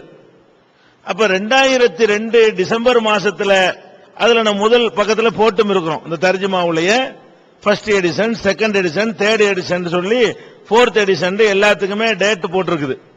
அப்ப டிசம்பர் மாசம் 2002ல முதல் எடிஷன் வருகிறது. அதுல தாவூது நபி பற்றி அந்த குறிப்பு இருக்கிறது. அப்ப இவர் என்ன செஞ்சிருக்கணும், டிசம்பர் மாசம் எனக்கு கடிதம் எழுதியிருக்கணும் 2002ல. அதே மாதிரி ஏப்ரல் 2003ல 2வது எடிஷன் வருது, அப்பவும் அந்த குறிப்பு இருக்கிறது. அப்பவும் அவர் இந்த கடிதம்லாம் எழுதல. அது எப்ப எழுதுறாரு ஒரு கடிதம், இந்த எடிஷன்லாம் அவருடைய பேர் முதல் எடிஷன்ல மட்டும்தான் நாங்க போட்டோம். 2வது எடிஷன் 3வது எடிஷன்ல எல்லாரும் பேரையுமே எடுத்தாச்சு. அவர் பேரை மட்டும் எடுக்கல, அனைவருடைய பெயர்களும் லாஸ்ட் பேஜ்ல போட்டிருந்தோம். அனைவருடைய பெயர்களும் சில காரணங்களுக்காக அது எடுக்கப்பட்டு விட்டது. அப்ப எடுக்கப்பட்ட பிறகு எழுதுறாரு, என் பேரை போடக்கூடாது. போட்டிருக்கும் போதுல எழுதணும், டிசம்பர் 2000 நான் போட்டிருக்கிறேன், அப்ப என் பேரை போடக்கூடாது ஒரு கடிதம் எழுதணும். அல்ல டிசம்பர் 2ல எனக்கு எழுதியிருந்தார் சொன்னா அதனுடைய அக்னாலஜ்மெண்ட் அவர் காட்டணும். எழுதுனா இந்த மாதிரி பிரச்சனைக்கு எழுதக்கூடியவர்கள் அக்னாலஜ்மெண்டோட பதிவு தபால்ல தான் எழுதுவாங்க. அப்ப இந்த அருக்கு பதிவு தபால்னு என்கிட்ட டிசம்பர் மாசம் 2002ல போட்டதை என்கிட்ட காட்டணும். அப்படி எழுதவே கிடையாது. அவருடைய பெயரை நம்ம நீக்கிய பிறகு என் பெயரை போடக்கூடாதுன்னு எழுதின வாஸ்தவம். அது எதுக்கு, இந்த மாதிரி யூஸ் பண்றதுக்காக எழுதுறாரு. டேட்டை பார்க்க மாட்டாங்க, மக்கள்கிட்ட நம்ம நம்ப வச்சிடலாம். யார் 2002ல வந்த எடிஷன் எது, 2003ல வந்தது யாருக்கு தெரியும், நான் எழுதுன பாத்தீங்களா அப்படின்னு காட்டுனா இந்த தேதியெல்லாம் யார் கவனிக்க போறான்னு மக்களுடைய அறியாமையே அவ்வளவு எடை போட்டிருக்காரு. ஒன்னும் தெரியாது மக்கள், அவர் நினைக்கிற மாதிரி மக்கள் இல்ல. இது ஒரு மேட்டர். அதனால இந்த எடிஷன்ல பேர் போடுறது சம்பந்தமாக அவர் பேரை எடுத்து 3 எடிஷனுக்கு பிறகுதான் என் பேரை போடாதீங்கன்னு அவர் சொல்கிறார். அவர் போட சொன்னாலும் போட மாட்டோம் நம்ம. அந்த நேரத்தில் என் பேரை போடாதீங்கன்னு சொல்வது இது ஒரு இது அலிபியை உண்டாக்குறது, ஒரு ஆதாரத்தை உண்டாக்குறது. இரண்டாவது என்னன்னு கேட்டா, தாவூது நபி விஷயத்தை அந்த குறிப்பை அழிச்சிட்டு தந்தேங்கிறார். அந்த தர்ஜுமாவை சரிபார்த்த குழுவுல அவரு மட்டும் இருக்கல, சம்சுல்ஹா இருந்தாரு, எம்ஐ சுலைமான் இருந்தாரு, எம்எஸ் சுலைமான் இருந்தாரு, சைஃபுல்லா இருந்தாரு, நீங்கள் இருந்திருக்கிறீங்க, அலி ரஹ்மான் இருந்தாரு, அப்துல் ரஹ்மான் ஃபிர்தௌசி இருந்தாரு. ஏன் அவருக்கு நெருக்கமா இருக்கக்கூடிய ரிபாயிங்கிறவர் கூட 2-3 சிட்டிங்ல அரைக்குறையா கொஞ்சம் உட்கார்ந்து இருந்தாரு. அப்ப இவர் அழிச்சிட்டு தந்தாரு, அது போட்டாங்கன்னா இவ்வளவு பேரும் அதை ஒத்துக்குருவாங்களா? அதை இவர் ஒரு ஆள் சொல்றதை நம்புறதா, 3 பேர் சொல்றதை நம்புறதா? இவ்வளவுல யாருமே நம்ம அழிச்சிட்டு தந்ததை நாங்க போட்டோம்னு சொல்லி ஒருவரும் சொல்லல. இவர் எப்ப சொல்லணும் அதையும்? இவர் ஒரு கடுமையாக மறுக்கக்கூடிய ஒரு விஷயத்தை நான் 2002 டிசம்பர்ல வெளியிட்டேன்னு சொன்னா அப்பவே என்ன செய்யணும்? உடனே நோட்டீஸ் அடிச்சு என் பெயர்ல இந்த மாதிரி நானும் அதுல சரிபார்த்து இருக்கிறேன், என் பெயரும் அதுல இடம்பெற்றிருக்கிறது. அவர் ஜெயில இருக்கும்போது நீங்க குர்ஆனை வெளியிட்டதா அவர் சொல்றாரு. ஆமா, ரமலான் மாசத்துல தான் இந்த குர்ஆன் வெளிவருது, பிரிண்ட் ஆகி வர்றது வாஸ்தவம் தான், டிசம்பர்ங்கிறது. ஆனா ஜெயில இருந்து வந்தவனு சொன்னாரா? சார், ஜெயில இருந்து வேற ஒரு நோட்டீஸும் ஒரு எழுதலையா? மணிச்சுடர் பத்திரிகை கடிதம் எழுதலையா? எங்களுக்கு கடிதங்கள் எழுதலையா? அவருக்கு மறுக்கிறதா இருந்தா ஜெயில இருந்து எழுது ரெக்கார்டு கூட, ரிஜிஸ்டருக்கு மேல பவர். ஜெயில இருந்து எழுதுனா அங்க தணிக்கை அதிகாரி சீல் வச்சு இங்க இருந்து இத்தனாம் தேதி கடிதம் போனுச்சு என்பதற்கு போஸ்ட் ஆபீஸ் மூலமா அனுப்புவதை விட அதிகமான பவர் உள்ளது. ஏன்னா கற்காலத்தில் இருக்கிற நினைச்சிட்டு இருக்கிறாரா? புறா உள்ள தூது அனுப்புற காலத்தில் இருக்காரு. ஜெயில இருந்தால் கூட இந்த மாதிரி நான் அழிச்சு சென்றதை நீங்கள் போட்டிருக்கிறீர்கள், அதை கண்டிக்கிறேன்னு எனக்கு எழுதலாம். ஜெயில இருந்து எழுத முடியாது, இதுக்கெல்லாம் தணிக்கையே கிடையாது. ஏதாவது தீவிரவாதம் சட்டவிரோதமான வார்த்தைகளை தான் வெட்டுவான். இந்த மாதிரி விஷயங்களுக்கெல்லாம் எந்த விதமான தணிக்கையும் செய்யப்படாது. அதை அவர் ஜெயில இருந்து எழுதியிருக்க வேண்டியதானே? சரி, ஜெயில இருந்து எழுத வேண்டியதானே? 1 மாசம் எழுத வேண்டியதானே? 2 மாசம் எழுத வேண்டியதானே?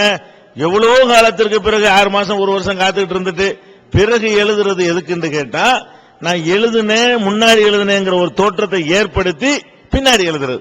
அதனால இந்த டேட்டுகளை பார்த்தாலே பொய்யன்னு தெரியும். பொய்யனுக்கு பொய்யன் சாட்சிங்கிற மாதிரி தனக்கு எவனா கிடைக்க மாட்டானா புழுகு மூட்டைக்குன்னு தேடிக்கிட்டு இருந்தவருக்கு இந்த பொய்யருடைய வாக்குமூலம் கிடைச்ச உடனே அந்த பொய்யர் நினைஞ்சிட்டார்.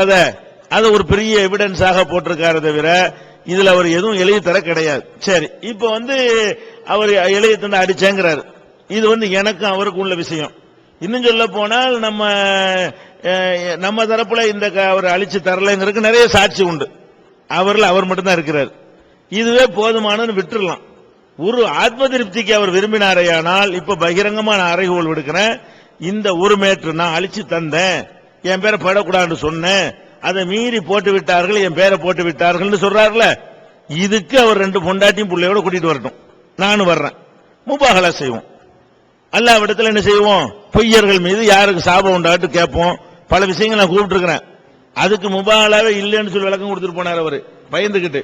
இப்போ அந்த அறைகோலை விடுக்கிறோம், அதுதான் அதுக்கு ஒரே தீர்வு. இல்லைன்னா நிரூபி. நீ சொல்ற சாட்சியம் எடுபடாது. நீ எதிராக போன பிறகு இன்னும் சொல்ல போனால் இவரை பொறுத்த வரைக்கும் இன்னைக்கு மக்கள்கிட்ட எந்த நிலை ஏற்பட்ட பிறகு இவர் பயன்படுத்தாரு தெரியுமா? ஹாமித் பக்ரியே சொல்லிட்டாரு, நான் சில ஆண்டுகள் 15 ஆண்டுகள் ஒருவரோடு இருந்தேன். அவர் கருப்பை வெள்ளை என்றார், நானும் வெள்ளை என்றேன். அவர் வெள்ளையை கருப்பு என்றார், நானும் கருப்பு என்றேன். இவருடைய சாட்சியம் ஏத்துக்கிறப்படும் உலகத்தில் இப்படி சொன்ன ஒருத்தருடைய சாட்சியம் அப்ப 15 வருஷத்துக்குள்ள சொன்னது கூட மாத்தி விட்டாரு. இதை எப்ப மாத்த போறாருன்னு தெரியல. சாட்சியம் சொல்வதற்குன்னு இந்த பிறல் சாட்சின்னு சொல்லுவாங்க கோர்ட்ல. பிறல் சாட்சிகளை ஒரு காலத்து ஏத்துக்கிற மாட்டாங்க. இதெல்லாம் லா தக்பல் உலகம் ஷஹாதத்தன் அபதாவுல உள்ளது. ஒரு காலமும் இவங்களுடைய சாட்சியத்தை ஒப்புக்கொள்ளாதீர்கள் கேட்டகிரில உள்ள ஒரு ஆளை கொண்டாந்து வச்சுக்கிட்டு ஹாமித் பக்ரி சொல்லிவிட்டாருங்கிறது நிக்காது. அடுத்து முஜீபுர் ரஹ்மான் உமரி அவர்களுக்கும் நாம் ஒன்று சொல்லிக்கொள்ள ஆசைப்படுகின்றோம். இந்த ஹாமித் பக்ரியுடைய கிளிப்பை முஜீபுர் ரஹ்மான் உமரி அவர்கள் ஆதாரமாக எடுத்து வைத்த காரணத்தினால் ஹாமித் பக்ரி அவர்களை முபாகலாவிற்கு அழைத்து வரக்கூடிய பொறுப்பு முஜீபுர் ரஹ்மான் உமரி அவர்களையும் சாரும் என்பதை நாம் என்ன செய்யறோம்? மக்களுக்கு தெரியப்படுத்திக் கொள்கிறோம். ஆமா, அவர்கள் சொன்ன மாதிரி முஜீபுர் ரஹ்மான் உமரி அவர்களுக்கும் என்ன இருக்கு? முபாகலாவுடைய அழைப்பு இருக்கு. ஏன்னா ஹாமித் பக்ரியுடைய இதை உண்மையா அவர் ஆய்வு செஞ்சிருக்கணும். அவர் உண்மையா ஆய்வு செய்து அவர் என்ன செஞ்சிருப்பாரு? போட்டிருப்பார். ஏன்னா அவரே சொல்லி காட்டுறாரு. அதாவது பிஜேயுடைய திருமதி இருக்கு பாருங்க, அது பிஜே மொழிபெயர்த்ததுதான். அதுல ஹதீஸ் கலையை பத்தி பிஜே எழுதி அது அந்த ஒப்புமையும் இருக்கு பாருங்க, அதுக்குள்ள பிஜேயுடைய பேர் போட்டிருக்காரு. அதை பிஜே தான் எழுதினாரா என்று சரி காண்பதற்காக ஹாமித் பக்ரிட்ட போன் பண்ணி கேட்டாராம் முஜீபுர் ரஹ்மான் உமரி. மொழிபெயர்ப்பாளர் அங்க பேசியிருக்கோம். இந்த கட்டுரை கீழே யாரு எழுதுறாரு டியூஷன்ல எல்லா டியூஷன் சொல்லிட்டான்னு சொல்லியிருக்கிறாரு. நான் இதை படிச்சுட்டு ஹாமித் பக்ரி அவங்களுக்கு போன் பண்ணேன். இந்த ஆர்டிகல் உங்களுக்கு யாரு கண்டாங்க, இந்த ஆர்டிகலை யாரு கண்டான்னு கேட்டேன். இதுல உள்ள இந்தந்த ஆர்டிகல் பிஜே சொன்னாங்க, அதுல ஒண்ணுதான் இது. அதை ஏமாத்திக்கிறேன், அது சொல்லிடக்கூடாது. எடுத்து காமிச்சிட்டு பிஜே பேர் இல்ல இல்லாத சொல்லிட்டான்னு சொல்லிடக்கூடாது. அப்ப இப்படி இந்த அளவுக்கு போன் பண்ணி கேட்ட ஆள் இதை என்ன செஞ்சிருப்பாரு? பிஜே அவங்க தொடர்பா பக்ரி பேசியதையும் அவர் சரி அதை கேட்டிருப்பாரு. அதனால முஜீபுர் ரஹ்மான் உமரி அவர்களுக்கும் இந்த முபாஹத அழைப்பு பொருந்தும் என்பதை நாங்கள் தெரியப்படுத்திக் கொள்கிறோம். முஜீபுர் ரஹ்மான் உமரி அவர்கள் ஹாமித் பக்ரி அவர்களுடைய ஒரு கிளிப் எடுத்து போடுறாங்க. அதுல என்ன சொல்றாங்கன்னு சொன்னா, ஹாமித் பக்ரி அவர்கள் 3 விஷயத்துக்கு உங்களை விவாதத்துக்கு அழைக்கிறாங்க. அது என்ன விஷயம் சொன்னா, ஒன்னு தாவூத் நபி சம்பந்தப்பட்ட விஷயம். தாவூத் நபி சாதாரண மக்களுடைய நிலத்தை கையகப்படுத்தி இருக்கக்கூடும், இது போன்ற தவறை செய்திருக்க கூடும் அப்படிங்க உங்களுடைய குர்ஆன் தர்ஜுமால எழுதியிருக்கீங்க. இது ஈமானை பாதிக்கக்கூடிய ஒரு விஷயமா. ஒரு நபி மேல நீங்க பயங்கரமான அவதூறை நீங்க இட்டு கட்டீங்களாம். இதை முதலில் பேச வேண்டும். அடுத்து இரண்டாவதாக என்ன சொல்றாங்கன்னா, பில்லி சூனியம் அப்படிங்கிற புக்ல மலக்குமார்கள் ஏன் ஆதமுக்கு சஜ்தா செய்தன்னு சொன்னா, அல்லாஹ்வை எதிர்த்து பேசுறாங்கன்னு சொன்னா, சைத்தான் அவரோடு இருந்தான், சைத்தான் தூண்டி இந்த தவறை செய்திருக்க கூடும். அப்ப இதுல இருந்து மலக்குமார்கள் சைத்தான் மலக்குமார்களையும் கெடுக்க முடியும்னு வருதான். இது ஈமானை பாதிக்கக்கூடிய இரண்டாவது விஷயமா.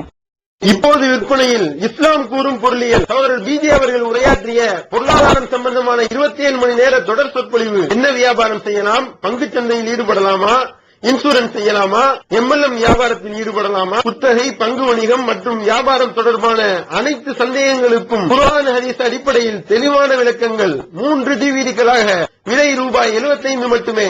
கிடைக்கும் இடம் டிஎன்டிஜே வீடியோ விஷன், நம்பர் 30, அரண்மனைக்காரன் தெரு, மண்ணடி, சென்னை 1. டிஎன்டிஜே வீடியோ விஷனின் புதிய வெளியீடு.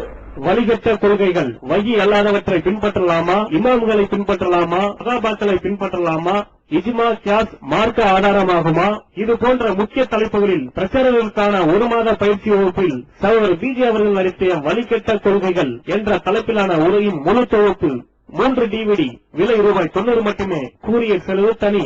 கிடைக்கும் இடம் டிஎன்டிஜே வீடியோ விஷன், எண் 30, அரண்மனைக்காரன் தெரு, மண்ணடி, சென்னை 1. செல் 9500168989. அடுத்து மூன்றாவது நீங்க திருக்குரான் விளக்கம் அப்படிங்கிற புக்ல ரசூலுல்லாஹ்வுடைய ஷஃபாஅத் என்ன செய்யலாம், கேட்கலாம் அப்படின்னு எழுதினீங்களாம். அடுத்து உங்களுடைய தர்ஜமால ரசூலுல்லாஹ்வுடைய ஷஃபாஅத் என்ன செய்யக்கூடாது, கேட்க கூடாது, நரகவாசிகளுக்கு உரியது அப்படின்னு சொல்லி அந்த கருத்துல நீங்க எழுதிருக்கீங்களாம்.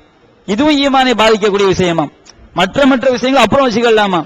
இது ஈமானை பாதிக்கிற விஷயமா இருக்கிறதுனால இதைத்தான் முதலில் விவாதம் செய்ய வேண்டும் அப்படின்னு அவங்க பேசுறாங்க. ரொம்ப ஆக்ரோஷமா தங்களுடைய கருத்துக்களை எடுத்து வைக்கிறாங்க. முஜீபுர் ரஹ்மான் அவர்களும் இதை உங்களுக்கு எதிரான ஆதாரமா எடுத்து காட்டுறாங்க. இதுக்கு நீங்க என்ன பதில் சொல்றீங்க? அதாவது இவர் விவாத சவால் விடுவது இது முதல் முறை அல்ல.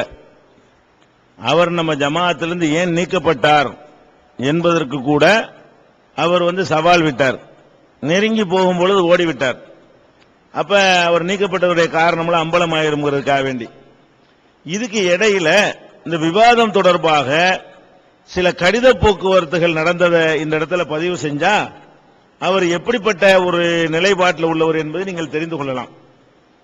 அவர் அவங்க ஊர்ல ஒரு மீட்டிங் போட்டு அதுல நம்மள ரொம்ப தரைக்குறைவான முறையில ஒரு பேச்சு பேசுறார். 3/5/2006 3/5/2006 அன்று ஒரு தேர்தல் பிரச்சார கூட்டத்தை போட்டு அதுல நமக்கு எதிராக பல தேர்தல் பிரச்சாரத்தில் வெல போயிட்ட மாதிரியும் இமாம் அலியை காட்டி கொடுத்துட்டாருங்க மாதிரி என்னென்னமோ அவருடைய வாய்க்கு வந்ததெல்லாம் பேசினார். பேசின உடனே நம்ம சகோதரர்கள் அதுக்கு பதிலாக என்ன பண்ணாங்கன்னா, ஏன் இந்த மாதிரி தடுமாறுறீங்க, ஏன் இந்த தடுமாற்றம் அப்படின்னு சொல்லி அந்த கூட்டத்தில் அவர் சொன்னதற்கு எல்லாத்துக்குமே வரிக்கு வரி பதில கொடுத்து அதை ஒரு 2 பக்கம் ஒரு நோட்டீஸ் ஒன்று போட்டாங்க. அந்த நோட்டீஸ் என் கையில் இருக்குது. இந்த நோட்டீஸுக்கு அப்புறம் என்ன பண்றாருன்னு கேட்டா, அவர் ஒரு பதில் நோட்டீஸ் போடுறாரு, வாருங்கள் விவாதம் செய்வோம். நம்ம அவர் மேடையில் பேசுனதுக்கு விளக்கம் கொடுக்கிறோம், இதெல்லாம் தப்புன்னு சொல்லி. அப்ப வாருங்கள் விவாதம் செய்வோங்கிற பேர்ல அவர் ஒரு தலைப்பு போடுறாரு. போட்டு கூட்டு துவா கூடுமா, இருக்கைகளால் முசாபா செய்யலாமா, கூட்டம் முடிந்த செலவாத்து ஓதலாமா போன்ற கேள்விகளை கேட்டு அவர்கள் விவாதம் செய்ய தயாரா என்று சவால் விட்டிருந்தார்கள். நான் அதுக்கு தயாரு. அதுக்கு முன்னாடி இன்ன தலைப்பை பேசணும்.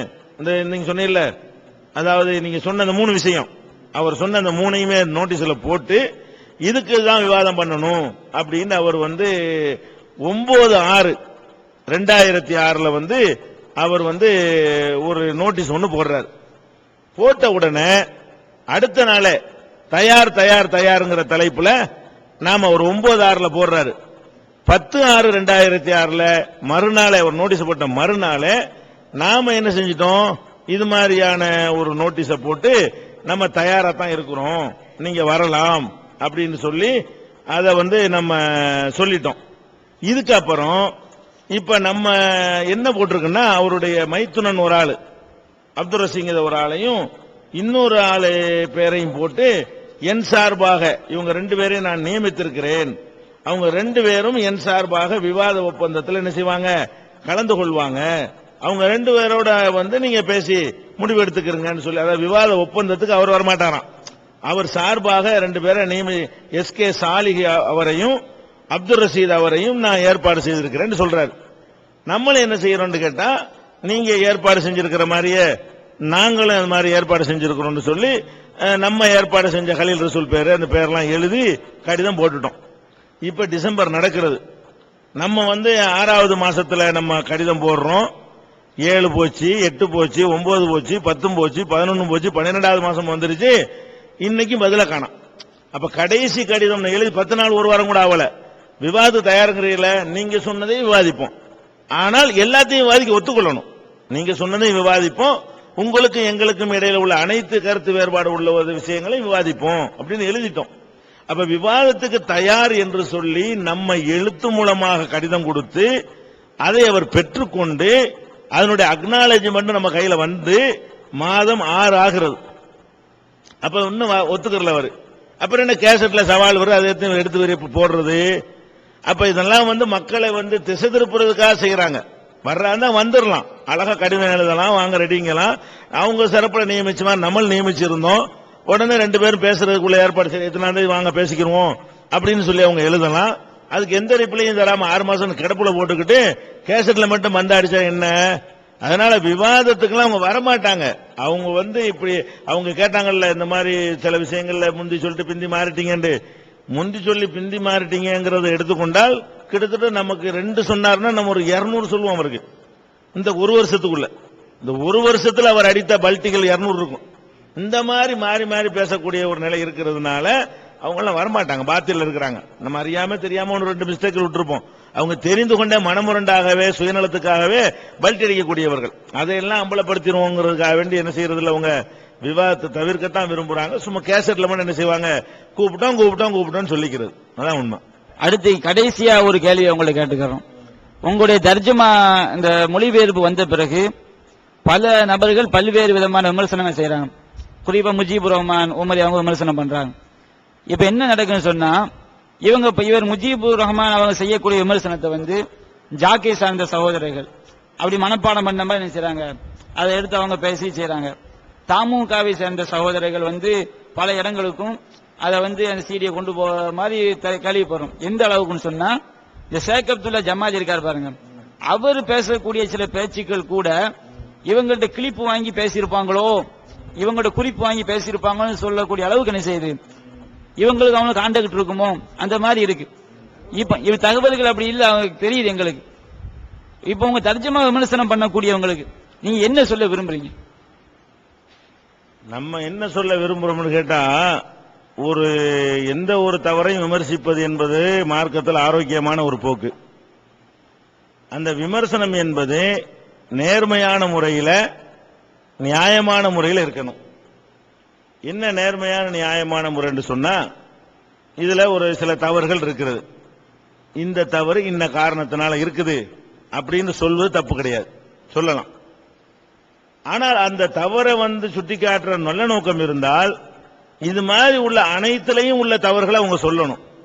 அதை சொல்லாம உன்ன சொன்னாங்கன்னு சொன்னா அவங்க ஒரு கெட்ட நோக்கத்தில் இருக்காங்கன்னு அர்த்தம். அது மாதிரி இதுல உள்ளது விமர்சனம் செஞ்சுட்டு அதனால் இதை வாங்காதீங்க அப்படின்னு சொல்வார்களே, ஆனால் இது அப்ப ஒரு தப்சீரையும் அவங்க வாங்கக்கூடாது. தமிழ்ல இருக்கிறனால அப்படி சொல்லிவிட்டீங்க. அரபு நாட்டில் இருக்கிற தப்சீர்கள் உள்ளது இது பூரா வேற வேற தப்சீர்கள் இருக்குது. அப்ப இப்னு கதீர்ல கூட நீங்கள் எதை மறுக்கிறீர்கள் அது மாதிரி விஷயம் அதுல இருக்குது. குர்துபில கூட நீங்கள் மறுக்கக்கூடிய விஷயங்கள் இருக்கிறது. அதெல்லாம் வச்சுக்கலாமா? அப்ப அதெல்லாம் உங்க லைப்ரரியில வச்சுக்கலாமா? உங்க சீட்ல வச்சுக்கலாமா? இது வச்சுக்கிற கூடாது அது வச்சுக்கிற கூடாதுன்னு சொல்லணும்ல. அப்ப அது மாதிரி சொல்லாம அப்ப இது என்னன்னு கேட்டா இதை தடுக்கிறது மட்டும் நோக்கம். அதுக்கு என்னத்தையாவது சொல்லணும், காரணம் காட்டுக்கணும் போது அந்த விமர்சனமும் நேர்மையற்றதுன்னு மக்களுக்கு தெரிஞ்சு போச்சு. இவங்க இப்படிலாம் செஞ்சு என்னத்தை கண்டுட்டாங்க? நான் கேட்கிறேன், இந்த தர்ஜுமாவுக்கு எதிராக, நம்ம ஜமாத்துக்கு எதிராக, நம்முடைய கொள்கைக்கு எதிராக எல்லாரும் சேர்ந்து கச்சை கட்டி செய்யறாங்க. எதிரிக்கு எதிரி நண்பன்கிற வகையில தனிச்சு நம்ம நிக்கிறோம், எல்லாம் கச்சை கட்டிக்கிட்டு செய்யறாங்க. இவங்க இதுல என்ன ஜெயிச்சாங்க? ஒண்ணும் இல்ல. துன்யாவிலையும் ஜெயிக்க முடியல, ஆகிரத்துல ஜெயிக்க போறது இல்ல, நோக்கம் சரியில்லாதனால. துன்யாவில் இவர்கள் ஜெயிக்கிறதுக்கு தான் செய்யறாங்க. இவங்க நோக்கமே துன்யாவுல நமக்கு ஒரு பின்னடைவை ஏற்படுத்தணும், அதான் உங்க நோக்கம். என்ன பின்னடைவை ஏற்படுத்தினீங்க? நீங்க எல்லாரும் சேர்ந்து பிரச்சாரம் பண்ண நேரத்துல தான் வெறுங்கையா நாம பிரிஞ்சு வந்தோம். வீசின கையும் வெறுங்கையுமாகத்தான் நம்ம வெளியே வந்தோம். எந்த ஒரு ப்ராப்பர்ட்டியும் எடுத்துக்கிட்டுலாம் வரல, ஒரு வாடகை இடத்துல உட்கார்ந்தோம். எந்த ஒரு கிளையும் கிடையாது, நெட்வொர்க்கு கிடையாது.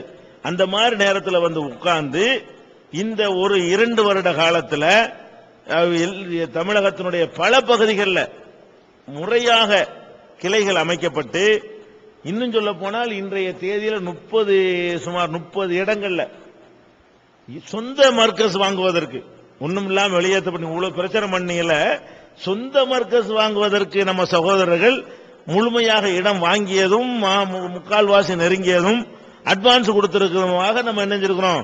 வளர்ந்திருக்கிறோம். சுனாமிங்கிற பேர்ல நிதி திரட்டணும், எல்லாரையும் மிஞ்சிற அளவுல அவ்வளவு பேரும் சேர்ந்து திரட்ட முடியாத இவ்வளவு இயக்கங்களும் சேர்ந்து திரட்டினா இவ்வளவு திரட்டி கொடுத்திருப்பாங்க. அதையெல்லாம் தாண்டி நினைஞ்சோம் இவர்களால் விமர்சிக்கப்படுகிற நாம அதிகமாக திரட்டி இருக்கிறோம். அது அவங்களுக்கு எட்டவே முடியல. அப்ப இவங்க என்ன என்ன இதனால என்ன நீங்க கண்டுட்டீங்க? ஒண்ணும் காணல. பித்ரா சதகத்துல் பித்ரு வசூலிக்கிறோம், இந்த பிரசுரமே பிரச்சாரமே அதுக்கு தான் ஆரம்பிச்சாங்க. இந்த மாதிரி பண்ணி விட்டா பித்ரா அவங்கள்ட்ட கொடுக்க மாட்டாங்க என்பதுதான் அவருடைய நோக்கமாக இருந்தது. போன வருஷம் 24, இந்த வருஷம் 32 லட்சம். அதே அந்த அந்த அந்த அவர் வாழ்ற அந்த பகுதியில இருந்த 24 லட்சம் ரூபாய் அனுப்பின மக்கள் இப்ப என்னஞ்சாங்க 32 லட்சம் ரூபாய் அனுப்பி இருக்கிறாங்க. என்ன ஜெயிச்சிட்டீங்க? ஒண்ணுமே ஜெயிக்கல.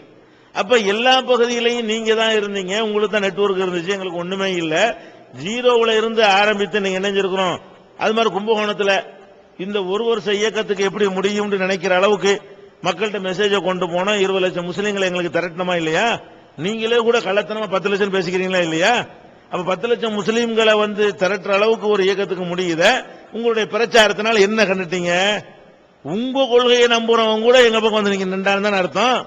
தௌஹீத்வாதி மட்டும் நிக்கல, தௌஹீதுக்கு வெளியே உள்ளவனு நீங்க தான் கரெக்ட்னு நினைக்கிறான். அல்ல எப்படிப்பட்ட ஒரு குட்வில உண்டாக்கி இருக்கிறான்னா, தௌஹீதை ஏத்துக்கிறாட்டாலும் சரி காசு பணத்துல சுத்தமா இருப்பாங்க, கொண்ட கொள்கையில உறுதியா இருப்பாங்க, நம்மளை விட்டு ஓடி போக மாட்டாங்க, நம்மளை கொண்டு வித்துட்டு வாரியத்தையே எம்எல்ஏ பதவி வாங்க மாட்டாங்கன்னு வழங்கி வச்சிருக்கிறான்ல. அப்ப அந்த மாதிரியான ஒரு நம்பிக்கையை நாங்கள் பெற்றிருக்கிற வரைக்கும் நீங்க என்ன பண்ணி ஒன்னும் பண்ணே இல்ல, என்னென்னமோ பண்ணி பார்த்துட்டாங்க. எல்லாம் டிவியில போனாங்க. நாம இன்னைக்கு என்ன நிலைமை? டான் டிவியில 1 மணி நேரம் வருஷம் பூரா போயிட்டு இருக்கிறோம், வின் டிவியில போயிட்டு இருக்கிறோம், வர்ற 15ஆம் தேதியிலிருந்து இமயம்ங்கிற டிவியில வரப்போறோம். இன்ஷா அல்லாஹ் அடுத்த மாசத்துல தனியாகவே ஒரு டிவி வரப்போகிறது. பெண்களுக்கு ஒரு பத்திரிகை நடத்தி கொண்டிருக்கிறோம், தேகத்து கொண்டு ஆண்களுக்கு பத்திரிகை நடத்துறோம், உணர்வு நடத்தி கொண்டிருக்கிறோம். எவ்வளவு பணிகள்! தாவா சென்டர் ஒண்ணுக்கு 2 ஆண்களுக்கு 2 தாவா சென்டர் நடத்துகிறோம். அதுல கோயம்புத்தூர்ல சொந்த இடமே வாங்கி இன்னைக்கு என்ன செய்யறோம்? அதை கட்டட வேலைகளை நடத்தி கொண்டிருக்கிறோம். ரத்த தான முகாமில் மாநிலத்தில் 2வது இடத்தை அடைஞ்சிருக்கிறோம். நீங்க இவ்வளவு பண்ணி என்ன செஞ்சிட்டீங்க? மனநோய்க்கு ஆளாகி தூக்கம் இல்லாம படுத்த தூங்க முடியாதவர்களுக்கு அந்த பொறாமையில வெந்து நொந்து கொண்டிருக்கிறார்கள். நமக்கு ஒண்ணுமே கிடையாது, அழகா படுத்து அழகா எந்திரிச்சிட்டு வர்றோம். அப்ப எல்லா வேலையும் கூட்டங்கள் அதிகமாக நடக்குது, மாநாடுகள், லைப்ரரிகள், நான் முஸ்லீம் தாவாக்கள் இலவசமாக ஒரு மாசத்துக்கு 300க்கும் மேற்பட்ட குரானை நான் முஸ்லீம் கேட்டு எழுதுறாங்க, அனுப்பிக்கிட்டு இருக்கிறோம். அதுக்கெல்லாம் மக்கள் தந்துகிட்டு இருக்கிறாங்க, எந்த பாதிப்பும் வரல. சரி, இந்த குரானுக்கு எதிராக தான் உழவு பண்ணீங்களே, இன்னைக்கு குரானுக்கு எதிராக நீங்க பண்ணி நாங்க இன்னைக்கு 2000 டிசம்பர்ல நீங்க வெளியிட்ட குரானு 2002 டிசம்பர்ல ஒரு எடிஷன், ஏப்ரல் 2003 ஒரு எடிஷன், மறுபடி டிசம்பர் 2003 ஒரு எடிஷன், 2005 ஜூலைல ஒரு எடிஷன் என்று 4 எடிஷன் போடப்பட்டு இந்த முடிய போகுது.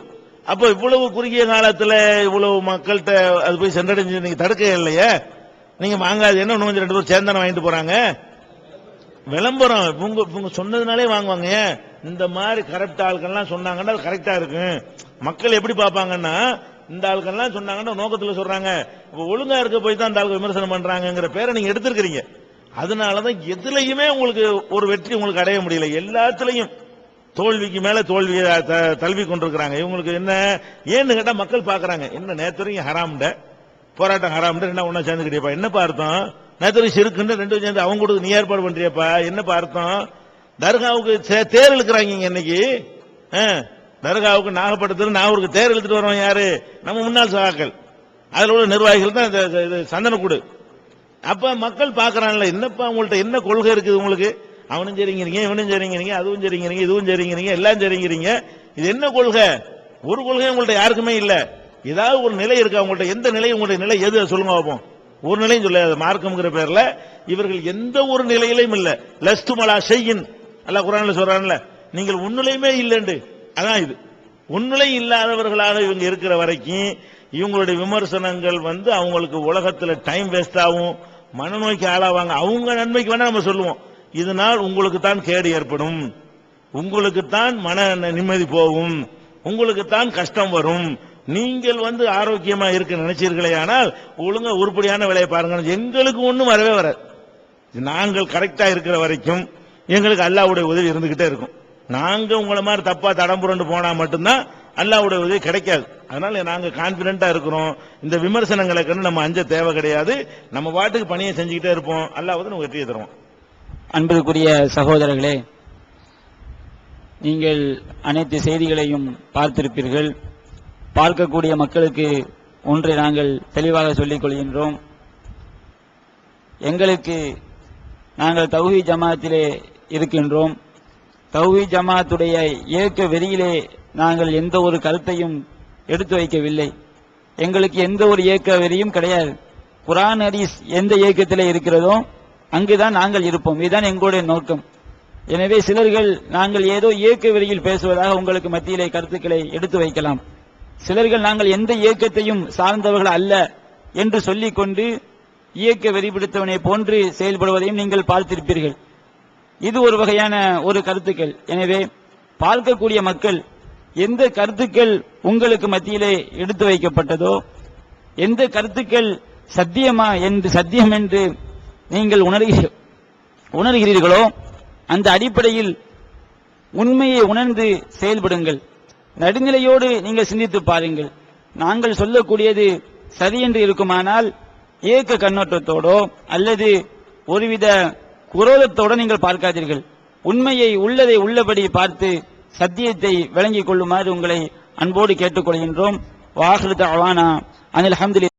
தமிழ்நாடு தௌஹீத் ஜமாஅத்தின் ஆதரவற்றோர் இல்லம் இறைவனுக்கு செய்ய வேண்டிய கடமைகளுக்கு அடுத்தபடியாக பெற்றோரை பேணுவது பற்றி இஸ்லாம் அதிகமாக வலியுறுத்துகிறது. பெற்றோரை பேணாதவர்கள் மறுமையில் வெற்றி பெற முடியாது என்று இஸ்லாம் அறிவுறுத்துகிறது. ஆயினும் இஸ்லாத்தின் இந்த கட்டளையை சில முஸ்லிம்கள் அலட்சியம் செய்து பெற்றோரை வீட்டை விட்டு விரட்டுகின்றனர். பெற்றோரை பிச்சைக்காரர்களாக மாற்றுகின்றனர். இந்த அவல நிலைக்கு பரிகாரம் காணும் வகையில் முதியோர் ஆதரவு இல்லத்தை தமிழ்நாடு தௌஹீத் ஜமாஅத் நடத்துகிறது. தாயன்புடன் உணவு, உடை, மருத்துவம் உள்ளிட்ட 24 மணி நேரமும் செவிலியருடன் கூடிய பராமரிப்பு மற்றும் தனி ஆம்புலன்ஸ் வசதி இவை அனைத்தும் முற்றிலும் இலவசமாக செய்து தரப்படுகிறது. அனாதைகளை அரவணைப்பவரும் நானும் சொர்க்கத்தில் இணைந்திருப்போம் என்ற நபிகள் நாயகம் ஸல்லல்லாஹு அலைஹி வஸல்லம் அவர்களின் அமுத மொழியை ஏற்று அனாதைகளை அரவணைக்கும் இல்லமும் தமிழ்நாடு தௌஹீத் ஜமாஅத் நடத்தி வருகிறது.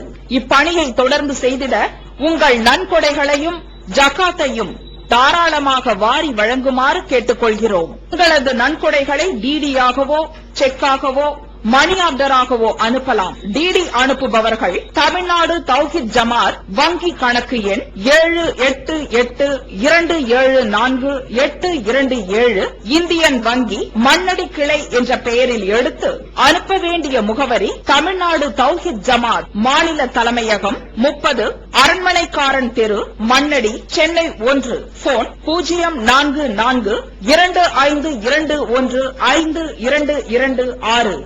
Allah